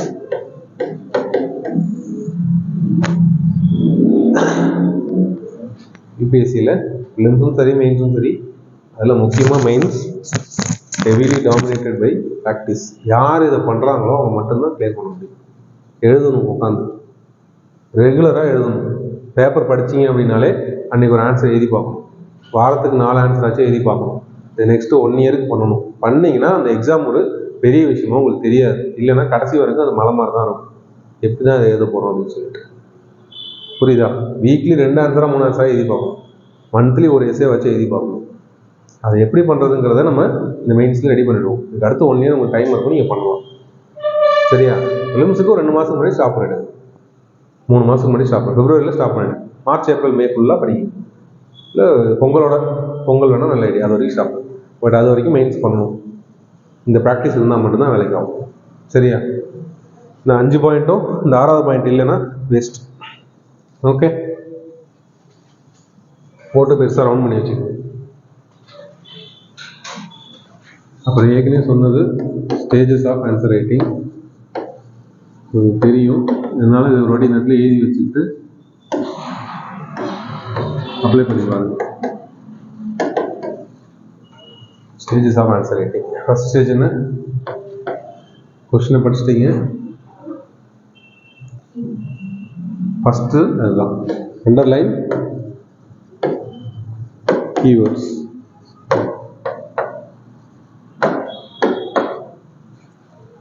இன்னும் எப்படி படிக்கிறதுன்னு பார்க்கல, இது முடிச்சது அது எப்படி படிக்கிறதுன்னு பார்ப்போம். செகண்ட் ஸ்டெப்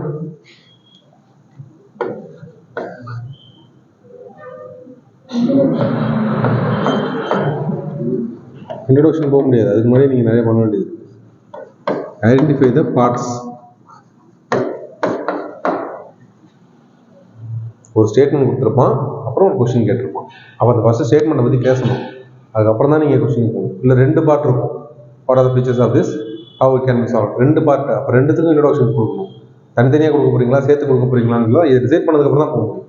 இன்ட்ரோடக்ஷன் போக முடியாது. சரி, identify the part. Second step, எத்தனை கொஸ்டினில் ஸ்டேட்மெண்ட் இருக்கா, ஸ்டேட்மெண்ட் அண்ட் கொஸ்டின் இருக்கா, இல்லை 2 கொஸ்டின் இருக்கா, இல்லை வெறும் டிஃபைன் அப்படின்னு போட்டு 2வது கொடுத்துருக்காங்க. அது மாதிரி ஐடென்டிஃபை பண்ணணும். எத்தனை பார்ட் இருக்குன்னு பிரிக்கணும். சில நேரத்தில் 3 லைன் 4 லைன் கூட கொஸ்டின் கொடுப்பான், பிரிக்கணும் பொறுமையாக. சரியா? அடுத்து ஐடென்டிஃபை த பார்ட்ஸ்.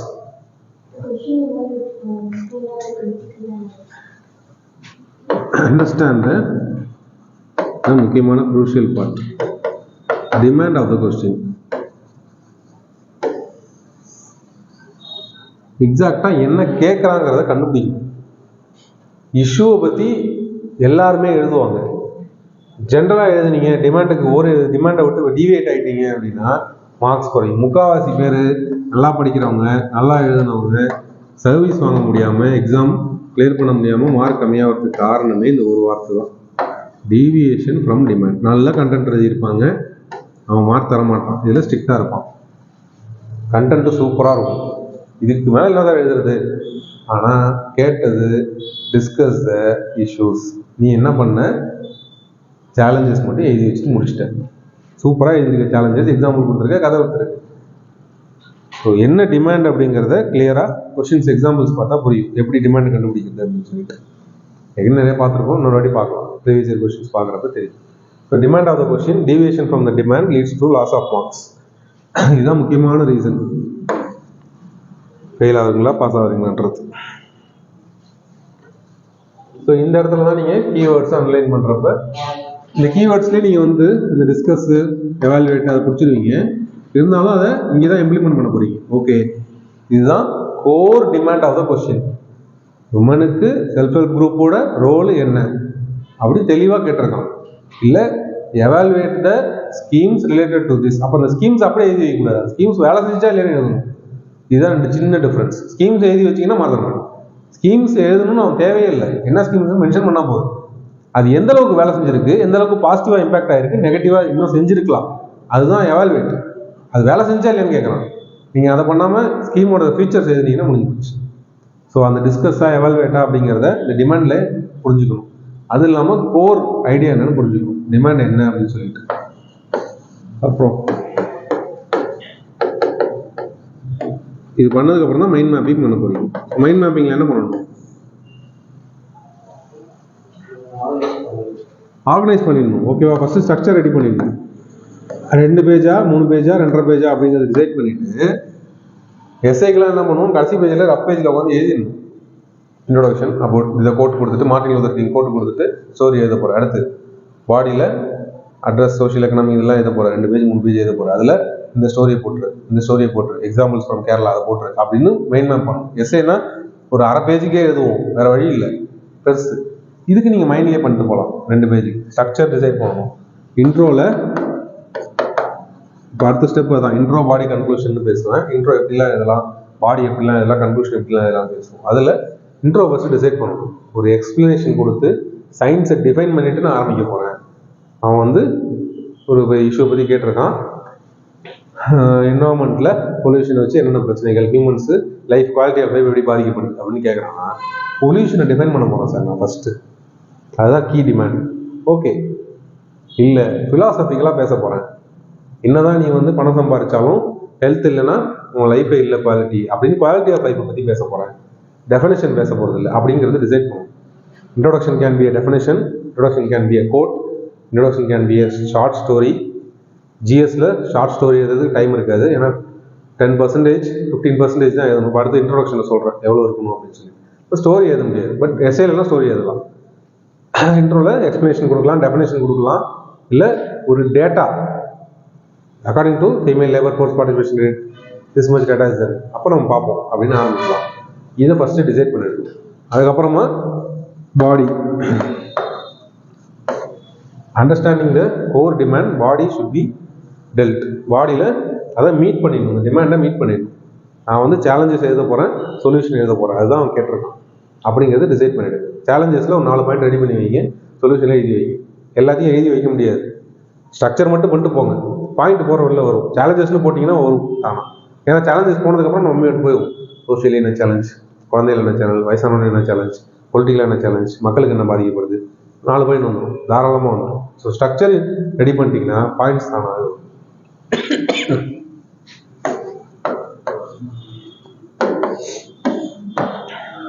ஆரம்பத்தில் காட்டின ஹீரோ ஹீரோயின் கடைசியில் வந்து சேரணும், இல்லை 2 பேரும் ட்ரெயினில் வந்து இறந்துடணும், ஏதாவது ஒரு கன்க்ளூஷன் நடக்கணும் மைனா மாதிரி. அப்போ இதுவும் ஒரு கன்க்ளூஷன் இருக்கணும். இது ரெண்டுத்துக்கும் ரெலவெண்ட்டாக இது இருக்கணும், ரெண்டுத்துக்கும் ரெலவெண்ட்டாக இவங்க இருக்கணும். ஓகே, உள்ளே இதை பற்றி தான் சார் பேச போகிறேன், இவ்வளோ பேசிட்டேன், இதான் சார் நிலைமை. ஒரு ஹோலிஸ்டிக் ஒரு சாட்டிஸ்ஃபேக்ஷன் கொடுக்கணும். இன்ட்ரோலையும் பாடியிலையும் இருக்கிறத சொல்லி முடிக்கணும், சம்மந்தமே இல்லாமல் வேறு எதாவது பேசக்கூடாது. இதெல்லாம் ஃபஸ்ட்டே மைண்ட் மேப்பிங் பண்ணிவிடுங்க. முடியும்னா கஷ்டம்தான், எதாவது டேட்டா ஆட் பண்ணணும்னா இங்கே டிசைட் பண்ணி வைங்க. எதாவது ரிப்போர்ட்டு கமிட்டி, கஸ்தூரி அங்கே கமிட்டி இருக்குது, அங்கே போடணும், ஞாபகம் வச்சுக்க அப்படின்னு சொல்லிட்டு போகலாம். கஷ்டம்தான், போகிற வரையில் பார்த்துக்கலாம். சரியா?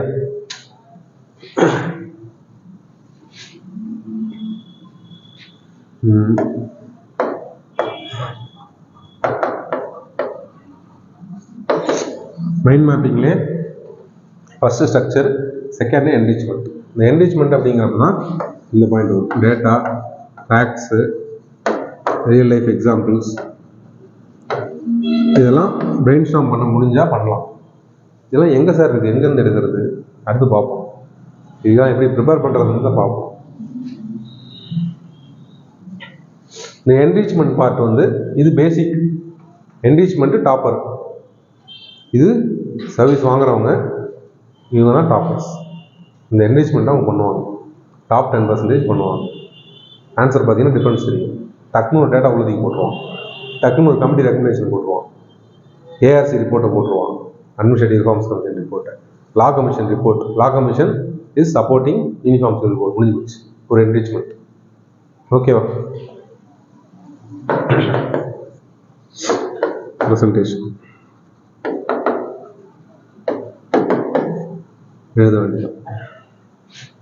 ஸோ இந்த 4 பார்ட்டுமே உங்கள் மைண்டில் நடக்கணும். இதுக்கு 2 மினிட்ஸ் 3 மினிட்ஸ் தான் டைம் கிடைக்கும். ஓகேவா? எப்படி சொன்னால் ப்ராக்டிஸ் தான். எப்படி ரெடி பண்ணுறதுங்கிறத இப்போ பார்க்கலாம். சரியா?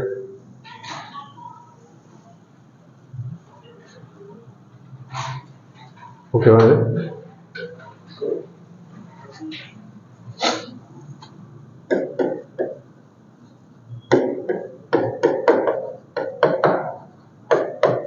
Intro can be a definition. It can be a data according to this report, according to this committee. 10 to 15% of words. Total answer words la 10 to 15%. அப்போ 150 word limit அப்படின்னா 15லேருந்து 20 word வரைக்கும் எழுதலாம். 10 to 15% of total word limit. இன்ட்ரோடக்ஷனோட அளவு அவ்வளோதான் இருக்கும்.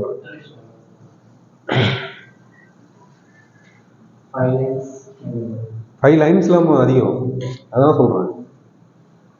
இது ஒரு லைனில் 4 வார்த்தை 5 வார்த்தை எழுதலாம். 4 வார்த்தை எழுதலாம், நீங்கள் 3ங்கிறது ரொம்ப கம்மி. 4 5 வார்த்தை எழுதலாம்.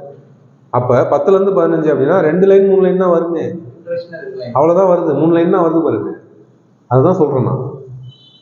4 லைன் எழுதலாம் மேக்ஸிமம், 5 லைன் அதிகம் தான்.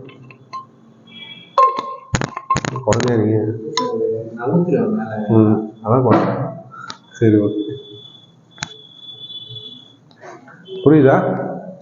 10 to 15% அப்படின்னா இதெல்லாம் ஃபிக்ஸட் கிடையாது, இருந்தாலும் ரூல்ஸ். இல்லை அப்படியே அட்ஜஸ்ட் பண்ணணும்னு கிடையாது, கொஞ்சம் முன்ன பின்ன இருக்கலாம்.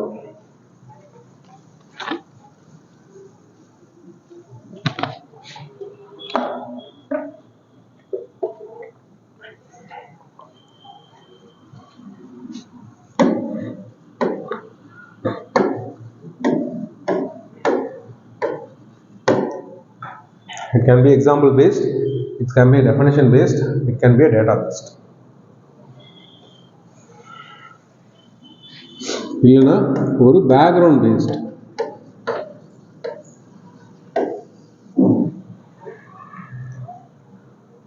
ஒரு இண்டஸ்ட்ரியல் எமிஷன்ஸ் பற்றி ஒரு கொஷின்ஸ் கேட்குறாங்க அப்படின்னா 1984 போபாலில் ஒரு பெரிய ட்ராஜடி நடந்துச்சு சார், மீத்தேல் ஐசோசைன் ரிலீஸ் ஆச்சு, இத்தனை பேர் இறந்தாங்க. இன்னைக்கு வரைக்கும் அந்த நிலைமை கன்டினியூ ஆகிட்டு தான் இருக்குது. இன்றைக்கும் பார்த்தீங்கன்னா லாஸ்ட் இயரில் இதே மாதிரி ஒரு இதில் ட்ராஜடி நடந்து 3 லேபர்ஸ் இறந்துட்டாங்க. எக்ஸாம்பிள் பேக்ரவுண்ட் ஸ்டோரி சொல்லிட்டு ஆரம்பிக்கும். அப்போ நீங்கள் ஃபுல்லாக இண்டஸ்ட்ரியல் எமிஷன், டாக்ஸிக் மேனேஜ்மெண்ட்டு சரியாக பண்ணாது, டாக்ஸிக் வேஸ்ட்டாக அதுக்கு தான் பேச முடியும். ஸோ ஒரு பேக்ரவுண்ட் கொடுத்துட்டு ஆரம்பிக்கலாம். பின்கதை சொல்லிட்டு ஆரம்பிக்கலாம். So introduction can be of these types.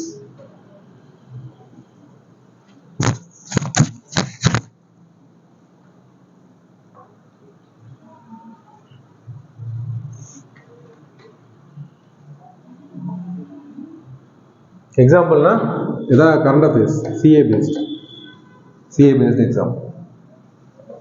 அந்த எக்ஸாம்பிள் சொல்லி ஆரம்பிச்சிடலாம். ஓகேவா? பாடி. Next body. இதுதான் core part of the answer. Introduction, கன்க்ளூஷன்லாம் டைட்டில் போடணுமா சார்? போடக்கூடாதுன்னு இல்லை, போட தேவையில்லை. இன்ட்ரோடக்ஷன் பார்த்தாலே தெரியணும். இன்ட்ரோடக்ஷன் டாபிக் போட்டு தான் தெரியணும்னு அவசியம் இல்லை. நீங்கள் எங்கே சப்ஹெட்டிங்ஸ் கொடுக்கணும்னா பாடிக்குள்ளே கொடுக்கணும். பாடிக்குள்ளே ஒரு 4 சப்ஹெட்டிங் கொடுக்கலாம், 3 சப்ஹெட்டிங் கொடுக்கலாம். சரியா? சப்ஹெட்டிங்ஸ் பிரிச்சுக்குங்க. சார்ட்ஸ் போடுங்க. முடிஞ்ச அளவுக்கு சார்ட்ஸில் சிம்பிளிஃபையாக அப்போ தான் பண்ண முடியும். டைப்ஸ் ஆஃப் ஆர்ட் ஃபார்ம்ஸ் அப்படின்னா அதில் ஒரு டேபிள் போயிட்டு சார்ட் மாதிரி போட்டிங்கன்னா ஈஸி. அதை உட்காந்து 1 2 3 போட்டு எழுதுறத விட பார்த்தோன்னே தெரியும். ஓகேவா? Diagrams, major tribes of India. டக்குனு ஒரு இந்தியா மேப் போட்டு இந்த இடத்துல மேப் இப்படி போட்டிங்கன்னா முடிஞ்சு போச்சு. ஒரு பாக்ஸ் போட்டால் ஈஸியாக புரிஞ்சிடும். இங்கே முடிஞ்சு போச்சு. 20 செகண்ட்ஸ் 30 செகண்ட்ஸ் கூட ஆகாது. நீங்கள் எழுதுகிற டைமோட அது மார்க்கும் ஈஸியாக ஃபெச் பண்ணும். ஓகேவா? Meet the core requirement. இன்ட்ரோடக்ஷன்லாம் கொஞ்சம் வெளியே கூட இருக்கலாம், கன்க்ளூஷனும் கொஞ்சம் வெளியே இருக்கலாம். பட் என்ன சேலஞ்சஸ் கேட்டிருக்கானோ அது இங்கே தான் எழுதணும். இன்ட்ரோடக்ஷனில் அவங்க டிமாண்டை மீட் பண்ணணும்னு அவசியம் இல்லை. நீங்கள் அதுக்கு பின்கதை முன்கதையெல்லாம் பேசலாம். ஆனால் இதில் கோர் டிமாண்டை மீட் பண்ணணும்.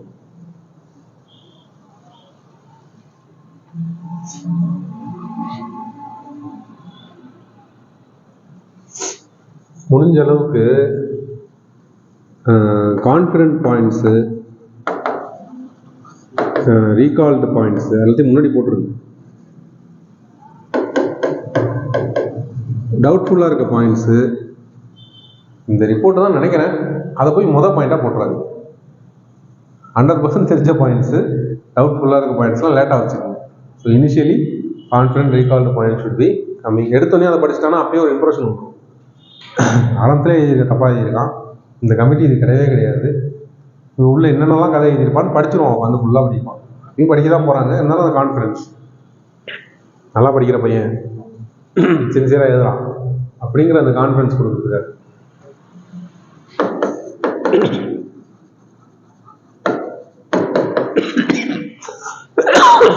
ஏற்கனவே பேசுனது டைமென்ஷன்ஸ், ஏற்கனவே எழுதுனது தான்.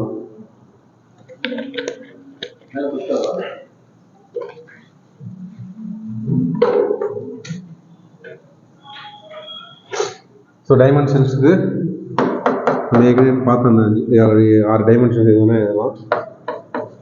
பாசிட்டிவ், நெகட்டிவ்ஸ், கமெண்ட் கேட்குறாங்க இல்லை டிஸ்கஸ் கேட்குறாங்க அப்படின்னா positives, negatives,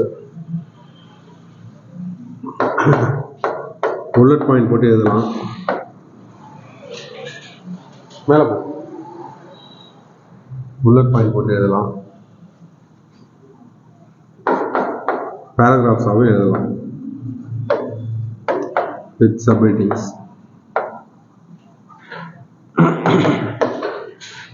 so depends upon demand தான். அண்டர்லைன் பண்ணலாம், இம்பார்ட்டன்ட் பாயிண்ட்ஸ் அண்டர்லைன் பண்ணலாம். 4 அண்டர்லைன் 3 அண்டர்லைன் தான் பண்ணணும். ஒரு பேராகிராஃப்னா 1 தான் பண்ணணும், எல்லாத்தையும் அண்டர்லைன் பண்ணி வைக்கக்கூடாது. ஓகே, மொத்த பாடியிலுமே ஒரு 4 அண்டர்லைன் பண்ணலாம். அதுதான் முக்கியமான பாயிண்ட். அவன் ஃபஸ்ட்டு பார்க்குறப்ப 5 பாயிண்ட்டையும் டிக் பண்ணிட்டு அப்புறமா படிப்பான்.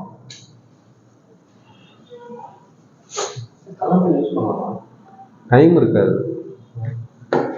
ஒரு நல்ல கொஸ்டின், கலர்ஸ் யூஸ் பண்ணலாமா அப்படின்னா ஏன்னா வச்சுட்டு எடுத்து எடுத்து பண்ணுறதுக்கான டைம் இருக்காது. அது கூட சார் இருக்காது, அதான் உண்மை. எழுதுறப்ப தான் தெரியும். 20 கொஸ்டின் எழுதணும்னு நினச்சிங்கன்னா கஷ்டம். இன்னொன்று, பேப்பர்லாம் ரொம்ப ஊறிடக்கூடாது, அது பண்ணிடக்கூடாது. இன்னொன்று, க்ரீனு ரெட்டு அவங்க யூஸ் பண்ணுவாங்க, அதை நீங்கள் யூஸ் பண்ணக்கூடாது, தேவையில்லாத வேலை. So better restricted to blue and black. அதுலேயே நீங்கள் காட்டலாம். ஏன் அப்படின்னா this is not expected, this is not useful. இதனால எனக்கு எக்ஸ்ட்ரா கிடைக்க போதா? இல்லை. ஒரே பெண்ணில் எழுதினவங்க உங்களோட மார்க் அதிகமாக வாங்கிட்டு போயிடுவோம். ஏன்னா எதிர்பார்க்கல. இதே டிஎன்பிசி போனீங்க அப்படின்னா ரூல்னு கொடுக்குறான், ஹேண்ட் ரைட்டிங் பார்க்குறான். நானே சொல்லுவேன் அழகாக எழுதுன்னு. இவன் அழகாக எழுத கேட்கல, பார்க்க கலர்ஃபுல்லாக இருக்குன்னு கேட்கல. Neat and legible. அந்த நீட் அண்ட் லெஜிபிள் எதுக்கு அப்படின்னா நமக்கும் ஒரு கான்ஃபிடன்ஸ் வரும். திருத்த வரோம் அப்படின்னா எடுக்கிறோன்னா ஒரு சின்சியரான பையன், படிக்கிற பையன், படிக்கிற பொண்ணு ஒரு சின்சியராக பேப்பரை வச்சு எழுதியிருக்காங்க அப்படிங்கிற ஒரு கான்ஃபிடன்ஸ் காட்டுறதுக்காக தான். அதுக்கு மேலே உங்களை காப்பாற்ற போகிறது ஒரே விஷயம் மட்டும்தான், உள்ளே இருக்க கண்டென்ட் மட்டும்தான்.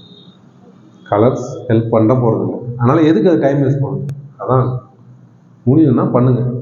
பட் அது எந்த அளவுக்கு யூஸ் ஆகுன்றது டவுட் தான். ஓகே,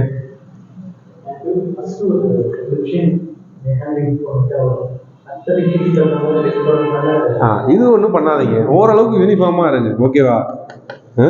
இது இதெல்லாமே செக் பண்ணுவாங்க, மார்க்ஸ் குறையும். ஸோ அல்டிமேட்டாக வெறும் கண்டென்ட்டும் கிடையாது. Exam involves time management, decision making. நான் சொன்னேன்ல, எந்த கொஸ்டினை ஃபர்ஸ்ட் எழுத போறீங்க, செகண்ட் எழுத போறீங்க, இது இன்வால்வ்ஸ் டிசிஷன் மேக்கிங். அந்த இடத்துல அவங்க டிசிஷன் மேக்கிங் பவர்ஸ் செக் பண்ணுறாங்க. எந்த கொஸ்டின்லாம் டஃப் ஈஸின்னு அவங்களுக்கும் தெரியும். நீ எதை ஃபர்ஸ்ட் எழுதியிருக்க, செகண்ட் எழுதியிருக்கேன்னா அவங்களுக்கும் தெரியும். ஏன்னா நம்ம ஃபர்ஸ்ட் எழுதுறத ஒழுங்காக எழுதுவோம், ஆர்டராக மாற்றி எழுத போகிறது இல்லை. ஏன்னா அங்கே ஃபிக்ஸடு பேஜ் இருக்கும். நீங்கள் ஏன் மாற்றி மாற்றி 8வது கொஸ்டின் ஃபர்ஸ்ட் எழுதிருக்கீங்க, 2வது கொஸ்டின் கடைசியாக எழுதிருக்கீங்கன்னா அது பார்த்தாலே தெரியும். 8வது கொஸ்டினாக ஃபர்ஸ்ட் எழுதிருக்கீங்க, அப்புறமா கடைசியாக நீங்கள் 2வது கொஸ்டின் எழுதிருக்கீங்க, பார்த்தா தெரியுமா தெரியாது? கண்டிப்பாக தெரிஞ்சிடும். 8வது கொஸ்டின் நம்ம ஃபர்ஸ்ட் எழுதியிருக்கான், இதை கடைசியாக கிரிக்கி கொடுத்துருக்கான் அப்படின்னு. புக்லெட்டாக தான் இருக்கும். அதான் சொல்கிறேன், எழுதாத பேஜாக நீங்கள் அண்டர்லைன் ஷேட் பண்ணிட்டு கொடுக்கணும். ஸோ நீங்கள் 8வது 9வது கொஸ்டின் மட்டும் எழுதிட்டுலாம் கொடுத்துருக்க முடியாது, அந்தந்த பேஜில் அலாட் பண்ண தான் எழுதணும். ஸோ எல்லா ஹேண்ட் ரைட்டிங்குமே பார்த்தோன்னே தெரிஞ்சிடும். டிசிஷன் மேக்கிங்லாம் ஈஸியாக புரிஞ்சிடும். இதை போய் ஃபஸ்ட் எழுதி வச்சிருக்காங்க, எப்படி செகண்ட் எழுதிருக்காங்க, அதெல்லாம் ஈஸியாக ஜட்ஜ் பண்ணுவாங்க. மார்க்ஸ் அதுக்கும் குறைய வாய்ப்பு இருக்குது. உங்களோட எவாலுவேஷன் அப்படிங்கிற மாதிரி வரும். அதனால் அந்த டிசிஷன் மேக்கிங்லாம் இன்வால்வ் தான். ஓகே, பேப்பர் 3 ஹவர்ஸில் நீங்கள் எப்படி அதை மேனேஜ் பண்ணுறீங்க? அவனுக்கும் தெரியும் இந்த பேப்பரை கம்ப்ளீட் பண்ண முடியாதுன்னு. 20 கொஸ்டின் கேட்குறான்னா இந்த பேப்பரை ஈஸியாக கம்ப்ளீட் பண்ணிடலாம், இல்லை இந்த பேப்பரை கம்ப்ளீட்டே பண்ண முடியாதுன்றது அவனுக்கு தெரியும். ஏன்னா ஆவரேஜ் ஹியூமன் ரைட்டிங் என்ன, 3 ஹவரில் எவ்வளோ பண்ண முடியும், அதெல்லாம் ஃபிக்ஸட் வேல்யூஸ் இருக்குது. வேணுன்னே அதோட எக்ஸ்ட்ரா கேட்பாங்க கண்டென்ட்டு. அப்போ அவன் என்ன எதிர்பார்க்குறான், நீ எப்படி அவன் எஃபெக்டிவ்லி மேனேஜோ அவன் தான் செலக்டட். அதுதான் ஏன். ஓகேவா? ஸோ ஃபஸ்ட்டு கொஸ்டின் எல்லாம் எழுதிட்டு போக போக ஹேண்ட் ரைட்டிங் எல்லாத்தையுமே டிஃப்ரெண்ட்டாக பண்ணாதீங்க. ஓரளவுக்கு எல்லாத்தையும் ஒரே மாதிரியே எதை ட்ரை பண்ணும். பண்ண முடியாது, கடைசியில் 5 நிமிஷம் இருக்கிறப்ப 2 கொஸ்டின் எழுதணும், கிரிக்கெட் தான் வர முடியும். ஏன்னா 2 மார்க்காச்சும் கிடைக்கும். 2 மார்க்கில் போகணும் பெரிய விஷயம், அக்செப்டட். பட் முடிஞ்ச அளவுக்கு ட்ரை பண்ணுங்க. ஓகே, ஃபஸ்ட்டு 4 கொஸ்டின் நல்லா பட்டையை தீட்டிட்டு 2 மணி நேரம் எழுதிட்டு மீதி இதுக்கெல்லாம் கிரிக்கெட் அந்த மாதிரி பண்ணாது. ஓரளவுக்கு பேலன்ஸ்டாக பண்ணுங்க. சரியா?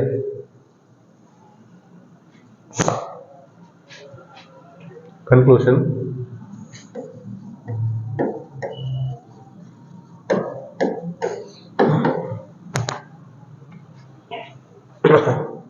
Summary of the answer. நம்ம என்ன பார்த்தோம்னா, இனிமேல் என்ன நடக்க போகுது அப்படின்னா, சம்மரி. கொஷின் மார்க்கில் முடிக்காதீங்க. Will India face this? Let's see. அதெல்லாம் வேணாம், இதெல்லாம் தேவையில்லாத வேலை. சரியா? பார்க்குமா பார்க்காதா, நடக்குமா நடக்காதான்னு எழுதுங்க. பொறுத்து இருந்து பார்ப்போம் அப்படின்லாம் பேசக்கூடாது. சரியா? முடிஞ்ச அளவுக்கு ஃபிக்ஸட் ரூல் கிடையாது, ஆப்டிமிஸ்டிக்காக இருந்தால் பெட்டர். ஓகேவா? ரொம்ப ரொம்ப நல்லது. சொல்யூஷன் பேஸ்டு அதுவும் நல்லது. ஏன் அப்படின்னா this and all shows your attitude and your thought process. ஓகேவா? willingness to find a solution. உங்கள் enthusiasm,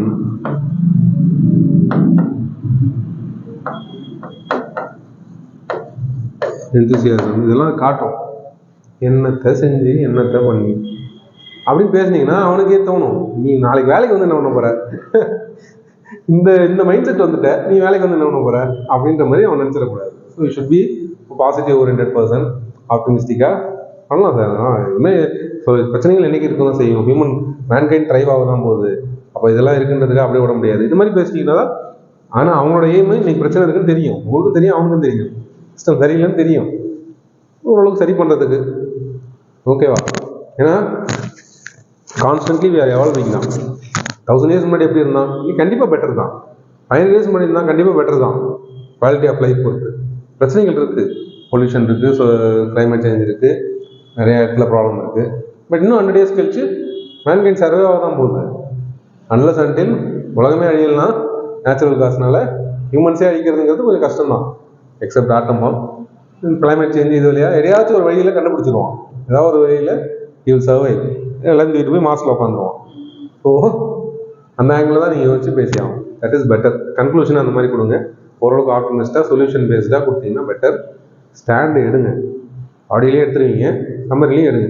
ரொம்ப ஆம்பிகுவஸாக விடாதீங்க. ஆனால் ஃபஸ்ட்டு பாயிண்டே சொல்லிட்டேன், ரொம்ப ஆம்பிகுவிட்டி இருக்கக்கூடாது. கமல் மாதிரி பேசலாம், 2 பக்கமும் பேசணுங்கிறதுக்காக தான் கமல் எக்ஸாம்பிளாக கொடுத்தது. முடிவு கமல் மாதிரி பண்ணிடாதீங்க. அவர் என்ன சொல்ல வந்தாருன்னே தெரியாது, அந்த மாதிரி பண்ணிடாது. பேசுறது அப்படி பேசுங்க, பட் முடிவு சொல்லிடுங்க. லிங்கிங் கண்டிப்பாக லிங்க் இருக்கணும். எதுக்கு லிங்க் இருக்குன்னா, இன்ட்ரோவுக்கும் பாடிக்கும் லிங்க் இருக்கணும், சம்மந்தம் இல்லாமல் இருக்கக்கூடாது.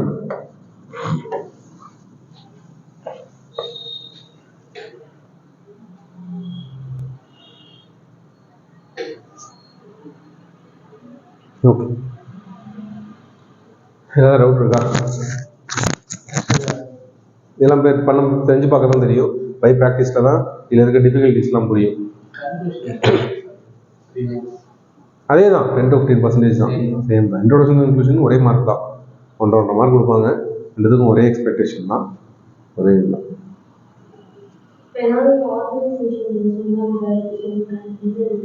சொல்லலாம், இந்த ஆர்கனைசேஷன் இந்த மாதிரி ரிப்போர்ட் கொடுத்து இந்த சொல்யூஷனுக்கு இப்படி பண்ணால் நல்லாயிருக்கும்னு சொல்லியிருக்காங்க, பண்ணால் நல்லாயிருக்கும் அப்படின்னு சொல்லி முடியும். It should be done for a prosperous outcome அப்படின்னு சொல்லி முடிச்சிரு. கோட் பண்ணி கொடுக்கலாம். இன்ட்ரோடக்ஷன்லேயே அந்த மாதிரி கோட் பண்ணலாம், கிளைமேக்ஸ்லேயும் கோட் பண்ணலாம். ஆனால் அவ்வளோதான் நீங்கள் பேசின சேலஞ்சஸோட சொல்யூஷனாக இருக்கும், அவ்வளோதான் நீங்கள் பேசின இஷ்யூஸோட சொல்யூஷனாக இருக்கும், சம்மந்தம் இல்லாமல் இருக்கக்கூடாது. Okay, so last part. இப்போ இது நான் பேசுனது எல்லாத்துக்கும் எப்படி ப்ரிப்பேர் பண்ணுறது? ஸோ 2 வகையான ப்ரிப்பரேஷன். ஒன்று, இந்த மெயின்ஸ் எக்ஸாம் நீங்கள் அடுத்த வாரம் எழுத போகிறீங்க டெஸ்ட்டு, அதுக்கு ரெடி பண்ணுறது. இப்போ நான் டெய்லி பேப்பர் படிங்க, பழைய 1 வருஷம் பேப்பர் எடுத்து படிங்கன்னு சொல்ல முடியாது. நீங்கள் படிச்சிருக்கணும், இனிமேலே படிக்கிறது அதுதான் பிளான். நெக்ஸ்ட் மெயின்ஸுக்கு என்ன பண்ணணும் அப்படின்னா, இப்போ நான் பேசின ஆங்கிளில் நீங்கள் நோட்ஸ் எடுக்கணும், எழுதி பார்க்கணும். அப்போ எந்த இஷ்யூனாலுமே இதுலேருந்து மெயின்ஸ் கேட்டால் நான் இப்போ நான் பேசுனது எல்லாத்தையும் அட்ரஸ் பண்ண முடியுமா என்னால்? கமிட்டி ரிப்போர்ட் வேணுமே, ஆக்சுவல் எக்ஸாம்பிள்ஸ் வேணுமே, பாஸ்ட் பேக்ரவுண்ட் வேணுமே எனக்கு அப்படின்னு யோசிச்சு நோட்ஸ் எடுக்கணும். எடிட்டோரியல் ஏதாவது பேசுகிறாங்க அந்த இஷ்யூவை பற்றி ஹோலிஸ்டிக் கவரேஜ், இம்யூனைசேஷன் விஷயம் இந்திரா தனுஷில் ஆரம்பித்து ஹோலிஸ்டிக்காக இருக்கிற பிளான் எல்லாம் தெரியணும், பொலிட்டிக்கல் ஆங்கிள் எல்லாம் தெரியணும், சோஷியலாக எந்த அளவுக்கு நம்ம இம்யூனைசேஷன் அச்சீவ் பண்ணியிருக்கோம், எந்த டிசீஸ்லாம் எலிமினேட் பண்ணியிருக்கோம் தெரியணும். எந்த குழந்தைக்கு எந்தெந்த வயசுலேருந்து ஆரம்பிக்கிறோம் தெரியணும். இந்த மாதிரி மல்டிபிள் ஆங்கிள்ஸ் இம்யூனைசேஷன் வேணும் வேணாங்கிறாங்க. அந்த 2 ஸ்கூல் ஆஃப் தாட்டுக்கான பாயிண்ட்ஸ் அகைன்ஸ்ட் என்ன சொல்கிறாங்க, ஃபாருக்கு என்ன சொல்கிறாங்க. இன்டர்நேஷ்னலாக எங்கெங்கெல்லாம் நெகட்டிவ் எக்ஸாம்பிள்ஸ், பாசிட்டிவ் எக்ஸாம்பிள்ஸ், எல்லா இஷ்யூஸும் இந்த மாதிரி எடுக்க பிளான் பண்ணுது. இது நெக்ஸ்ட் இயர் ப்ரிப்பரேஷனுக்கான பிளான்.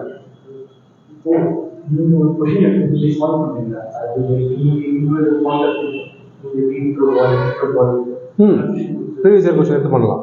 ஒரு கொஸ்டின் எடுத்து இப்போ நம்ம பேசுனது எல்லாத்தையும் அப்ளை பண்ணி காட்டுங்க பண்ணலாம். ஏதாவது ப்ரீவியஸ் இயர் கொஸ்டின் எடுத்து பேசலாம். ஓகேவா? அந்த ப்ரிப்பரேஷனில் நெக்ஸ்ட் இயர் ப்ரிப்பரேஷனுக்கு இதான் பிளான். ஓகேவா? ஸோ டெய்லி நாளையிலேருந்து நீங்கள் இன்னையிலேருந்து நீங்கள் மெயின்ஸுக்கு படிங்க, ஆப்ஷனல் படிங்க, ப்ரிப்பரேஷன் படிங்க, எதிக்ஸ் படிங்க, கிளாஸ் போங்க, டெஸ்ட் எழுதுங்க. டெய்லி 2 hours 3 hours பேப்பரில் இது பண்ணி ஆகும். அப்போ தான் அடுத்த டைம் கிளியர் ஆகும். அடுத்த டைம் உங்களுடைய ஃபிலிம்ஸுக்கு வந்து வச்சுட்டு கூடாது. இது பண்ணிங்கன்னா தானாக ஃபிலிம்ஸ் மெயின்ஸ் எல்லாமே கிளியர் ஆகும், ஈஸியாக கிளியர் ஆகும். பர்சனல் டெஸ்ட்டுக்கும் ரெடி ஆகிடும். ஓகேவா? இதை வந்து இந்த வருஷம் புதுசாக பேட்ச் ஆரம்பிக்கிறாங்கன்னா இந்த கிளாஸ் எடுக்க முடியாது. நீங்கள் கொஞ்சம் எக்ஸ்பீரியன்ஸ் ஆனால் தான் பண்ண முடியும். ஓகேவா? இப்போ நீங்கள் பண்ணலாம். அந்த ப்ரிப்பரேஷனில் அடுத்த வருஷம் நீங்கள் பேப்பர் எடுக்கிறப்ப என்னென்னலாம் எடுக்கணும் பாருங்கள். கமிட்டிஸ் இருக்கணும்.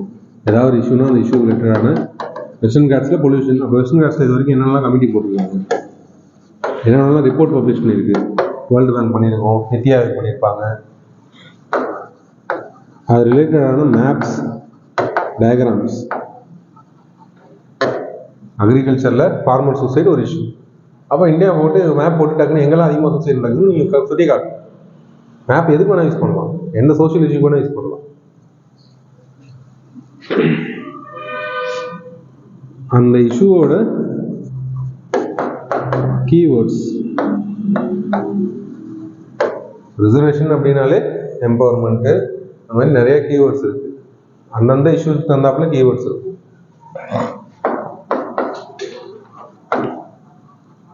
அந்த கீவேர்ட்ஸுக்கு தான் மார்க் கிடைக்கும். ஆக்சுவலாக அந்த இஷ்யூவில் நிறைய கீவேர்ட்ஸ் இருக்கும். இப்போ பொல்யூஷன் எடுத்துட்டிங்கன்னா அதில் கீவேர்ட்ஸ் நிறையா இருக்குது. இந்த டாபிக்ஸ்க்கான கீவேர்ட் இருக்கும். அதுதான் உங்களுக்கு மார்க் ஃபெச் பண்ணும்.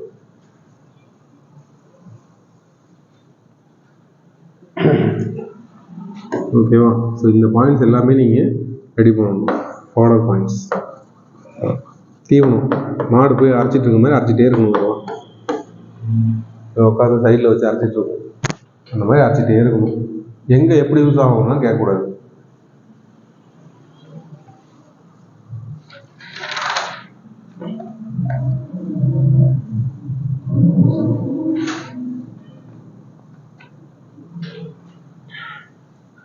ஸோ இதை இந்த டெஸ்ட்டுக்கு எப்படி பண்ணுறதுன்னு இப்போ பார்த்துடலாம். ஓகேவா? ஏன்னா இப்போ 2-3 நாள் தான் டைம் இருக்கும், 1 week தான் டைம் இருக்கும். அதனால சொசைட்டிக்கு எப்படி எஃபெக்டிவாக ரெடி ஆகிட்டு வருது, பாடம் ஹிஸ்ட்ரி அடுத்தது எப்படி ரெடி ஆகுது, இந்த டெஸ்ட்டுக்கு மட்டும் பார்த்துடலாம். ஒரு டெஸ்ட்டுக்கு ஓரியன்டேஷன் வரப்போ திருப்பி இந்த கிளாஸில் எடுக்க மாட்டேன். வெறும் அந்த டெஸ்ட்டுக்கு சப்ஜெக்ட் மட்டும் எப்படி படிக்கிறோம் அது மாதிரி தான். அதுதான் இப்போ பார்க்க போகிறோம். Society and art and culture இந்த டெஸ்ட்டுக்கு எப்படி ரெடி ஆகிட்டு வருது. ஏற்கனவே கொஞ்சம் பார்த்துட்டோம். அதில் செகண்ட் ஆஃப் இன்னும் ஒன்று பார்க்கலாம். அந்த எலுசிடேட் அதை பார்த்துடலாமா? தெரியும் உங்களுக்கு ஏற்கனவே. சும்மா பேர் சொல்கிறேன் எப்படின்னு சொல்லிடுங்க. எலுசிடேட்னா என்ன பண்ணணும், அதை மட்டும் சொல்லிட்டு ப்ரிப்பரேஷன் பண்ணலாம். எலுசிடேட் என்ன பண்ணுவோம்? எனுமரேட், எலுசிடேட் பக்கம் பக்கம் தான். ஓகேவா? எனுமரேட்னா நம்பர் போட்டு எழுதணும். எலுசிடேட் அப்படின்னா எக்ஸாம்பிள்ஸ் கொடுத்து பாயிண்ட் போட்டு ஒரு ஸ்ட்ரக்சர் போட்டு காட்டணும். ஓகேவா? எலுசிடேட் அப்படிங்கிறது எனுமரேட்னு ஆல்மோஸ்ட் ஒன்று தான். இது கொஞ்சம் நம்பர் போட்டு காட்டு, இது கொஞ்சம் வரைஞ்சி காட்டு, இன்னும் சார்ட் போட்டு காட்டு. அந்த மாதிரி எக்ஸாம்பிள்ஸ் கொடுக்கணும். ஓகேவா? பாயிண்ட்ஸ் கொடுக்கணும், எக்ஸாம்பிள்ஸ் கொடுக்கணும். இந்த இடத்துல 2, 4, அகேன்ஸ்ட்டு, ஃபார் அதெல்லாம் பேச போடுறது. பாசிட்டிவ், நெகட்டிவ் அதெல்லாம் கேட்கல. எலுசிடேட், எனுமரேட் ஆல்மோஸ்ட் ஒன்று தான். எனுமரேட் அப்படிங்கிறது பாயிண்ட் போட்டு எழுதணும், நம்பர் போட்டு எழுது. எலுசிடேட்ங்கிறது காட்டு அப்படின்னு அர்த்தம். அப்போ ஒரு ஸ்ட்ரக்சர் போட்டு இதான் சார் இந்த ஸ்ட்ரக்சர், இதில் இந்த டைப்ஸ்லாம் இருக்குது, இதில் இந்த பிரச்சனைலாம் இருக்குது அப்படின்னு காட்டணும். இங்கே கன்க்ளூஷன் கொடுக்கணும். ஒரு பாடியிலேயே சொல்கிறேன், இன்ட்ரோ கன்க்ளூஷன் ஃபிக்ஸடு. பாடியிலேயே நீங்கள் ஒரு ஸ்டாண்ட் எடுக்கணும், பாசிட்டிவ் நெகட்டிவ் பேசணும், அதெல்லாம் எதிர்பார்க்கல. ஜஸ்ட்டு சொல்லு, காட்டு, அவ்வளோ. Enumerate the challenges faced by this எதுனா போதும். அப்பார்ட் ஃப்ரம் தட் எப்பயுமே சேலஞ்சஸ் பேசுகிறோம், இல்லை ஏதாவது ஒரு பிரச்சனை பேசுகிறோம்னா ஆன்சரில் என்ன பண்ணிடணும், நம்ம கடைசியாக சொல்யூஷன் பேஸ்ட் போயிடும். அது ஃபிக்ஸட். அவன் கேட்குறானோ இல்லையா சொல்லிடுங்க. கிரிட்டிக்கல் அனலைசிஸ்லாம் கண்டிப்பாக சொல்லணும். இதை சொல்லிட்டு போனால் பெட்டர். ஓகேவா? இந்த ரிப்போர்ட்லாம் இருக்குது, இந்த லாலாம் இருக்குது, இதெல்லாம் இம்ப்ளிமெண்ட் பண்ணால் ரிசர்வேஷன் காப்பாற்றலாம், பொலிட்டிக்கல் எம்பவர்மெண்ட் உமனுக்கு கிடைக்கும் அப்படின்னு சொல்லி முடிச்சுட்டு போயிடுங்க. எவால்வேட்,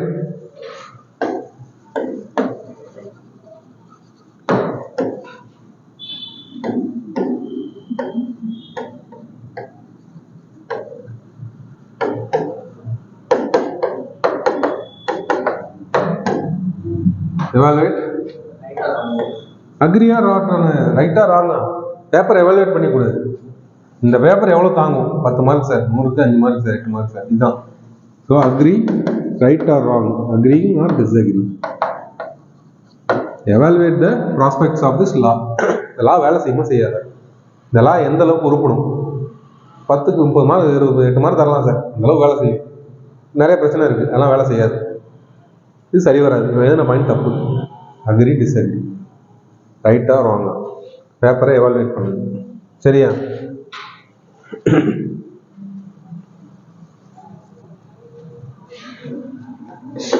எக்ஸாமின் இவங்கெல்லாம் ரிலேட்டட். எக்ஸாமின்னா டாக்டர் எக்ஸாமினேஷன் சொல்லியிருப்பாங்க, பிரித்து கட் பண்ணி ஹார்ட் எப்படி வேலை செய்யுது, எப்படி வேலை செய்யுது, இதில் கொஞ்சம் இந்த லெவல் அதிகமாக இருக்குது, இந்த லெவல் கம்மியாக இருக்கணும், பிபி கொஞ்சம் அதிகமாக இருக்குது, மாத்திரை போட்டு கம்மி பண்ணணும். மாத்திரை போட்டு கம்மி பண்ணணுங்கிறது சொன்னீங்கன்னா நல்லது.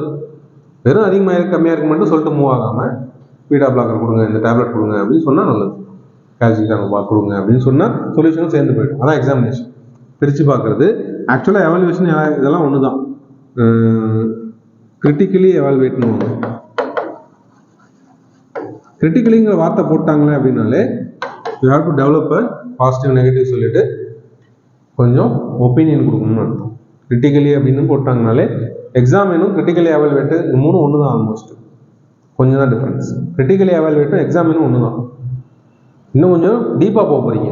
வெறும் பேப்பரை எவாலுவேட் பண்ணி போடுறீங்க, மார்க் மட்டும் போடுறீங்க, கூப்பிட்டு உட்கார வச்சு இது இப்படி எழுதிருக்கலாம், அது அப்படி எழுதிருக்கலாம்னு பேசுறீங்க. அதுதான் எக்ஸாமினேஷன். இது எந்த பிரச்சனைன்னு சொல்லிட்டு சொல்கிறீங்க, அதுக்கு ஒரு ஸ்டாண்ட் எடுத்து சொல்யூஷன் கொடுத்தீங்கன்னா அது கிரிட்டிக்கலி. கிரிட்டிக்கலினாலே ஸ்டாண்ட் எடுத்து சொல்யூஷன் கொடுத்துரும். Critically comment, critically analyse, critically discuss. சாதாரணமாக டிஸ்கஸ் பண்ணு, சாதாரணமாக அனலைஸ் பண்ணுங்கிறப்போ உங்கள்கிட்ட ஸ்டாண்டு கேட்கல, அனலைஸ் மட்டும் பண்ணி சொல்லுப்பா. Critically analyse, positive negative based, standard solution சொல்லு, இன்னும் கொஞ்சம் எக்ஸ்ட்ரா. எப்பவுமே அந்த வார்த்தைக்கு முன்னாடி கிரிட்டிக்கலி வந்துருச்சுன்னா கொஞ்சம் ஹோலிஸ்டிக்காக பண்ணிடணும். ஒப்பீனியன் கொடுத்துடணும், என்ன ஸ்டாண்டுன்னு சொல்லி ரைட்டாக ராங்கான்னு பேசிடணும், சொல்யூஷன் கொடுத்துடணும். சும்மா கொடுத்தாங்கன்னா அதை கொஞ்சம் அவாய்ட் பண்ணிடுது, பரவாயில்ல, மார்க் வந்துடும்.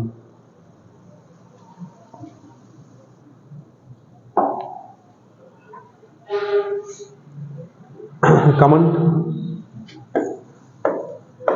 இதெல்லாம் பேசணும். கமெண்ட் அடிக்கிறது, அவன் சரியில்லை சார், போக்கு சரியில்லை, அந்த மாதிரி அந்த ஸ்கீமை எடுத்துக்கிட்டு அதை கமெண்ட் அடிக்கிறது. அதில் இது சரியில்லை, இது சரியில்லை, ஏன் இப்படி பண்ணாங்க, இப்படி பண்ணியிருக்கலாம்.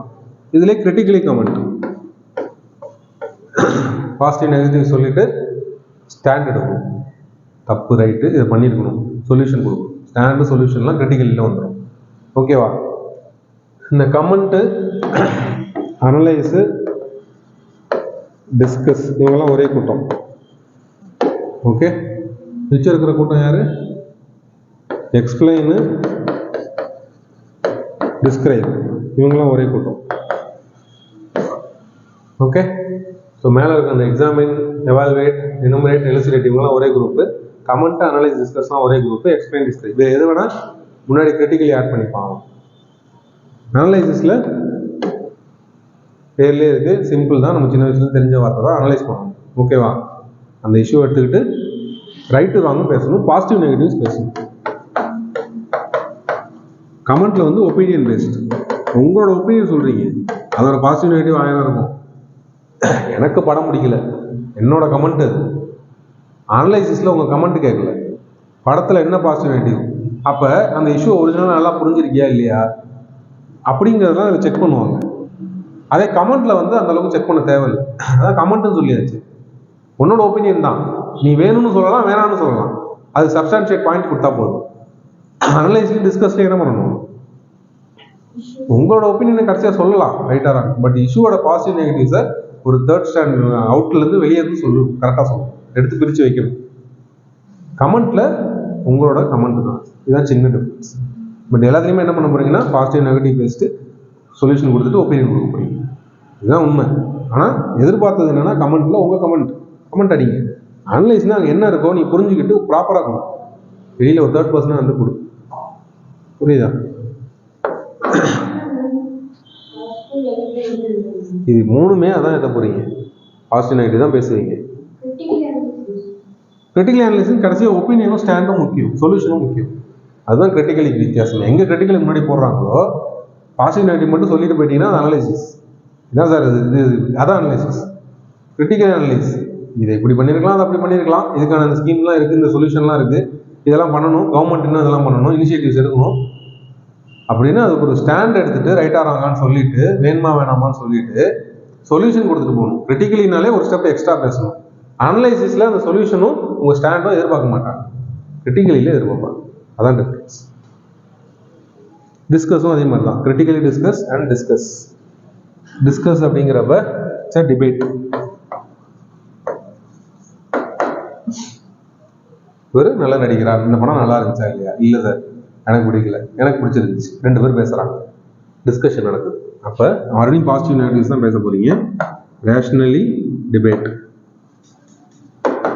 with examples, validation, valid points, valid data கொடுத்து டிஸ்கஸ் பண்ணணும். Rational discussion. இவங்க எல்லாத்துலேயுமே காமன் என்ன அப்படின்னா பாசிட்டிவ் நெகட்டிவ்ஸ் பேச போறீங்க, அதான் காமன், மைல்டு டிஃப்ரென்ஸ் தான்.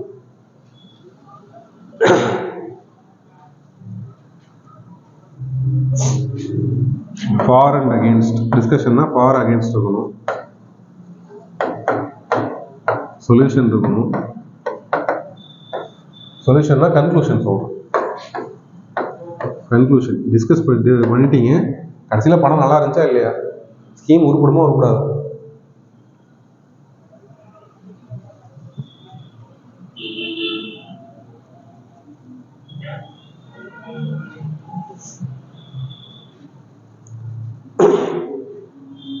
அனலைஸ் பாசிட்டிவ் நெகட்டிவ்ஸ்,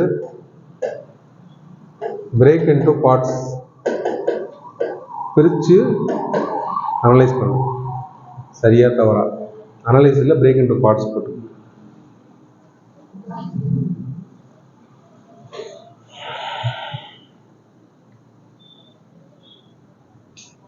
வெறும் அனலைஸில் எதிர்பார்க்க மாட்டாங்க, ஒப்பீனியனும் ஸ்டாண்டும். கிரிட்டிக்கலில் எதிர்பார்ப்பாங்க. கடைசியாக இருக்கிறது எக்ஸ்பிளைன் டிஸ்கிரைப். ஸோ ரெண்டுமே எக்ஸ்பிளைன் டிஸ்கிரைப் எல்லாமே இதில் வந்துடும். வாட் இஸ் வாட் அப்படியே சொல்லு, ஒப்பீனியன்லாம் கேட்கல, படம் இப்படி எடுத்துருக்கலாம் அப்படி எடுத்துருக்கான்லாம் சொல்லலை. எக்ஸ்பிளைன் த ஸ்கீம், ஸ்கீமில் என்ன இருந்துச்சோ அப்படியே பேசு, இதுதான் டிஃபரன்ஸ். ஓகேவா? Discuss the scheme, explain the scheme, ரெண்டும் கம்ப்ளீட்லி வேற ஆன்சர், ஒரே ஸ்கீம் தான். Discuss the scheme, explain the scheme, ரெண்டும் வேற வேற ஆன்சர், ஒரே ஸ்கீம்னாலுமே. இருக்கிற பாயிண்ட்ஸை மட்டும் எதுனா போதும். இந்த ஸ்கீமில் விஸ்வகர்மா ஸ்கீமில் இந்த மாதிரி டீல்ஸ் வச்சுருக்காங்க, இந்த மாதிரி ப்ரொமோட் பண்ணுறாங்க, இதெல்லாம் பண்ணணும், இதெல்லாம் பண்ணுறாங்க, இது நல்லா இருந்துச்சு, இதெல்லாம் பண்ணுறது நல்லது தான், இன்னும் இதெல்லாம் பண்ணலாம், கொஞ்சம் உங்கள் எக்ஸ்ட்ரா ஆட் பாயிண்ட் போடலாம், இந்த மாதிரி வெளிநாட்டில் பண்ணியிருக்காங்க அதையும் இதில் ஆட் பண்ணிக்கலாம், போட்டு முடிச்சிடலாம். டிஸ்கஸில் அந்த பாயிண்ட்ஸ் எல்லாம் எழுதணும்னு அவசியம் கிடையாது. அந்த பாயிண்ட்ஸ் இருக்கிறதா நீங்கள் மென்ஷன் மட்டும் பண்ணிவிட்டு வேலை செய்யுமா வேலை செய்யாதா, தப்பா ரைட்டா அப்படின்னு பேச ஆரம்பிச்சோம்.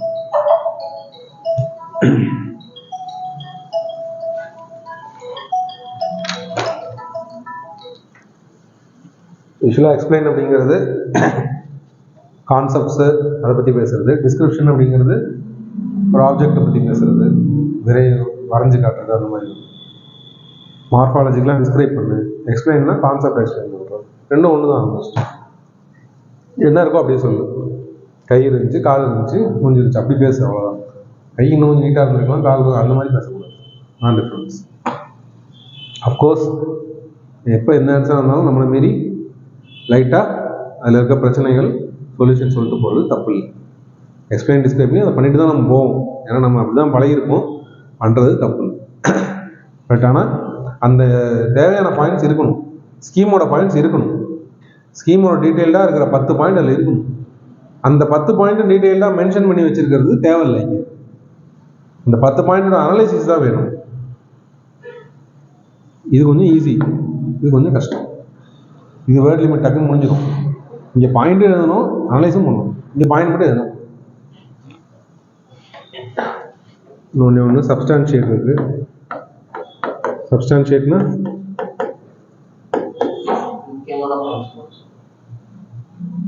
அந்த வார்த்தைக்கு என்ன அர்த்தம்?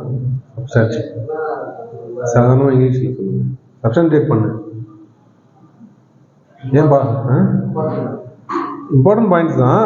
முட்டு கொடுக்கணும், முட்டு கொடுத்து நிற்கணும். சப்ஸ்டான்ஷியேட் பண்ண என்ன அர்த்தம்? சப்போர்ட் பண்ணி சொல்லு, நான் நல்லா வந்தான், நீ நல்லா வந்தான். Substantiate with examples. சார் நான் இன்னைக்கு இந்த டைமில் இது பண்ணேன், இந்த டைம் இது பண்ணேன், சொல்லுங்க நல்லா இல்லையா? சப்ஸ்டான்ஷியேட் அப்படின்னா you have to give examples, you have to prove your point with data. Substantiate the success of the scheme. Data போடணும். இத்தனை பேர் பெனிஃபிட் ஆயிருக்காங்க, போலியோ ஒழிச்சிட்டோம். சக்ஸஸ் ஆஃப் இம்யூனைசேஷன் சப்ஸ்டான்ஷியேட் பண்ணியிருக்கேன், ப்ரூவ் பண்ணியிருக்கேன் வித் எக்ஸாம்பிள், டேட்டாவோட ப்ரூவ் பண்ணுறேன். To prove with data, evidence based proof. Support பண்ணி அதை விட்டு கொடுத்து நில்லுங்க. ஜல்லிக்கட்டு தேவை சார், இதனால எவ்வளோ நல்லது நடந்தது தெரியுமா அப்படின்னு 10 பாயிண்ட் போடணும், போட்டு தேவைன்னு பேசுங்க. அதே கிரிட்டிக்கல் அனலைஸ்ன்றானா அந்த 10 பாயிண்ட் பாதி ஆன்சர் தான், மீதி 10 பாயிண்ட் அகேன்ஸ்டாக பேசணும். அதான் சப்ஸ்டான்ஷியேட்ல அகேன்ஸ்ட் தேவையில்லை. என் சக்ஸஸ்ஃபுல்னு இல்லை, நெகட்டிவாக சப்ஸ்டான்ஷியேட் பண்ண சொல்லுவாங்க. சப்ஸ்டான்ஷியேட் தான் ஃபெயிலியர் ஆஃப் திஸ். அப்போ இதெல்லாம் நடந்து இப்படிலாம் ஒப்பிடாம போச்சு sir. Substantiate can be of anything, பாசிட்டிவும் கிடையாது.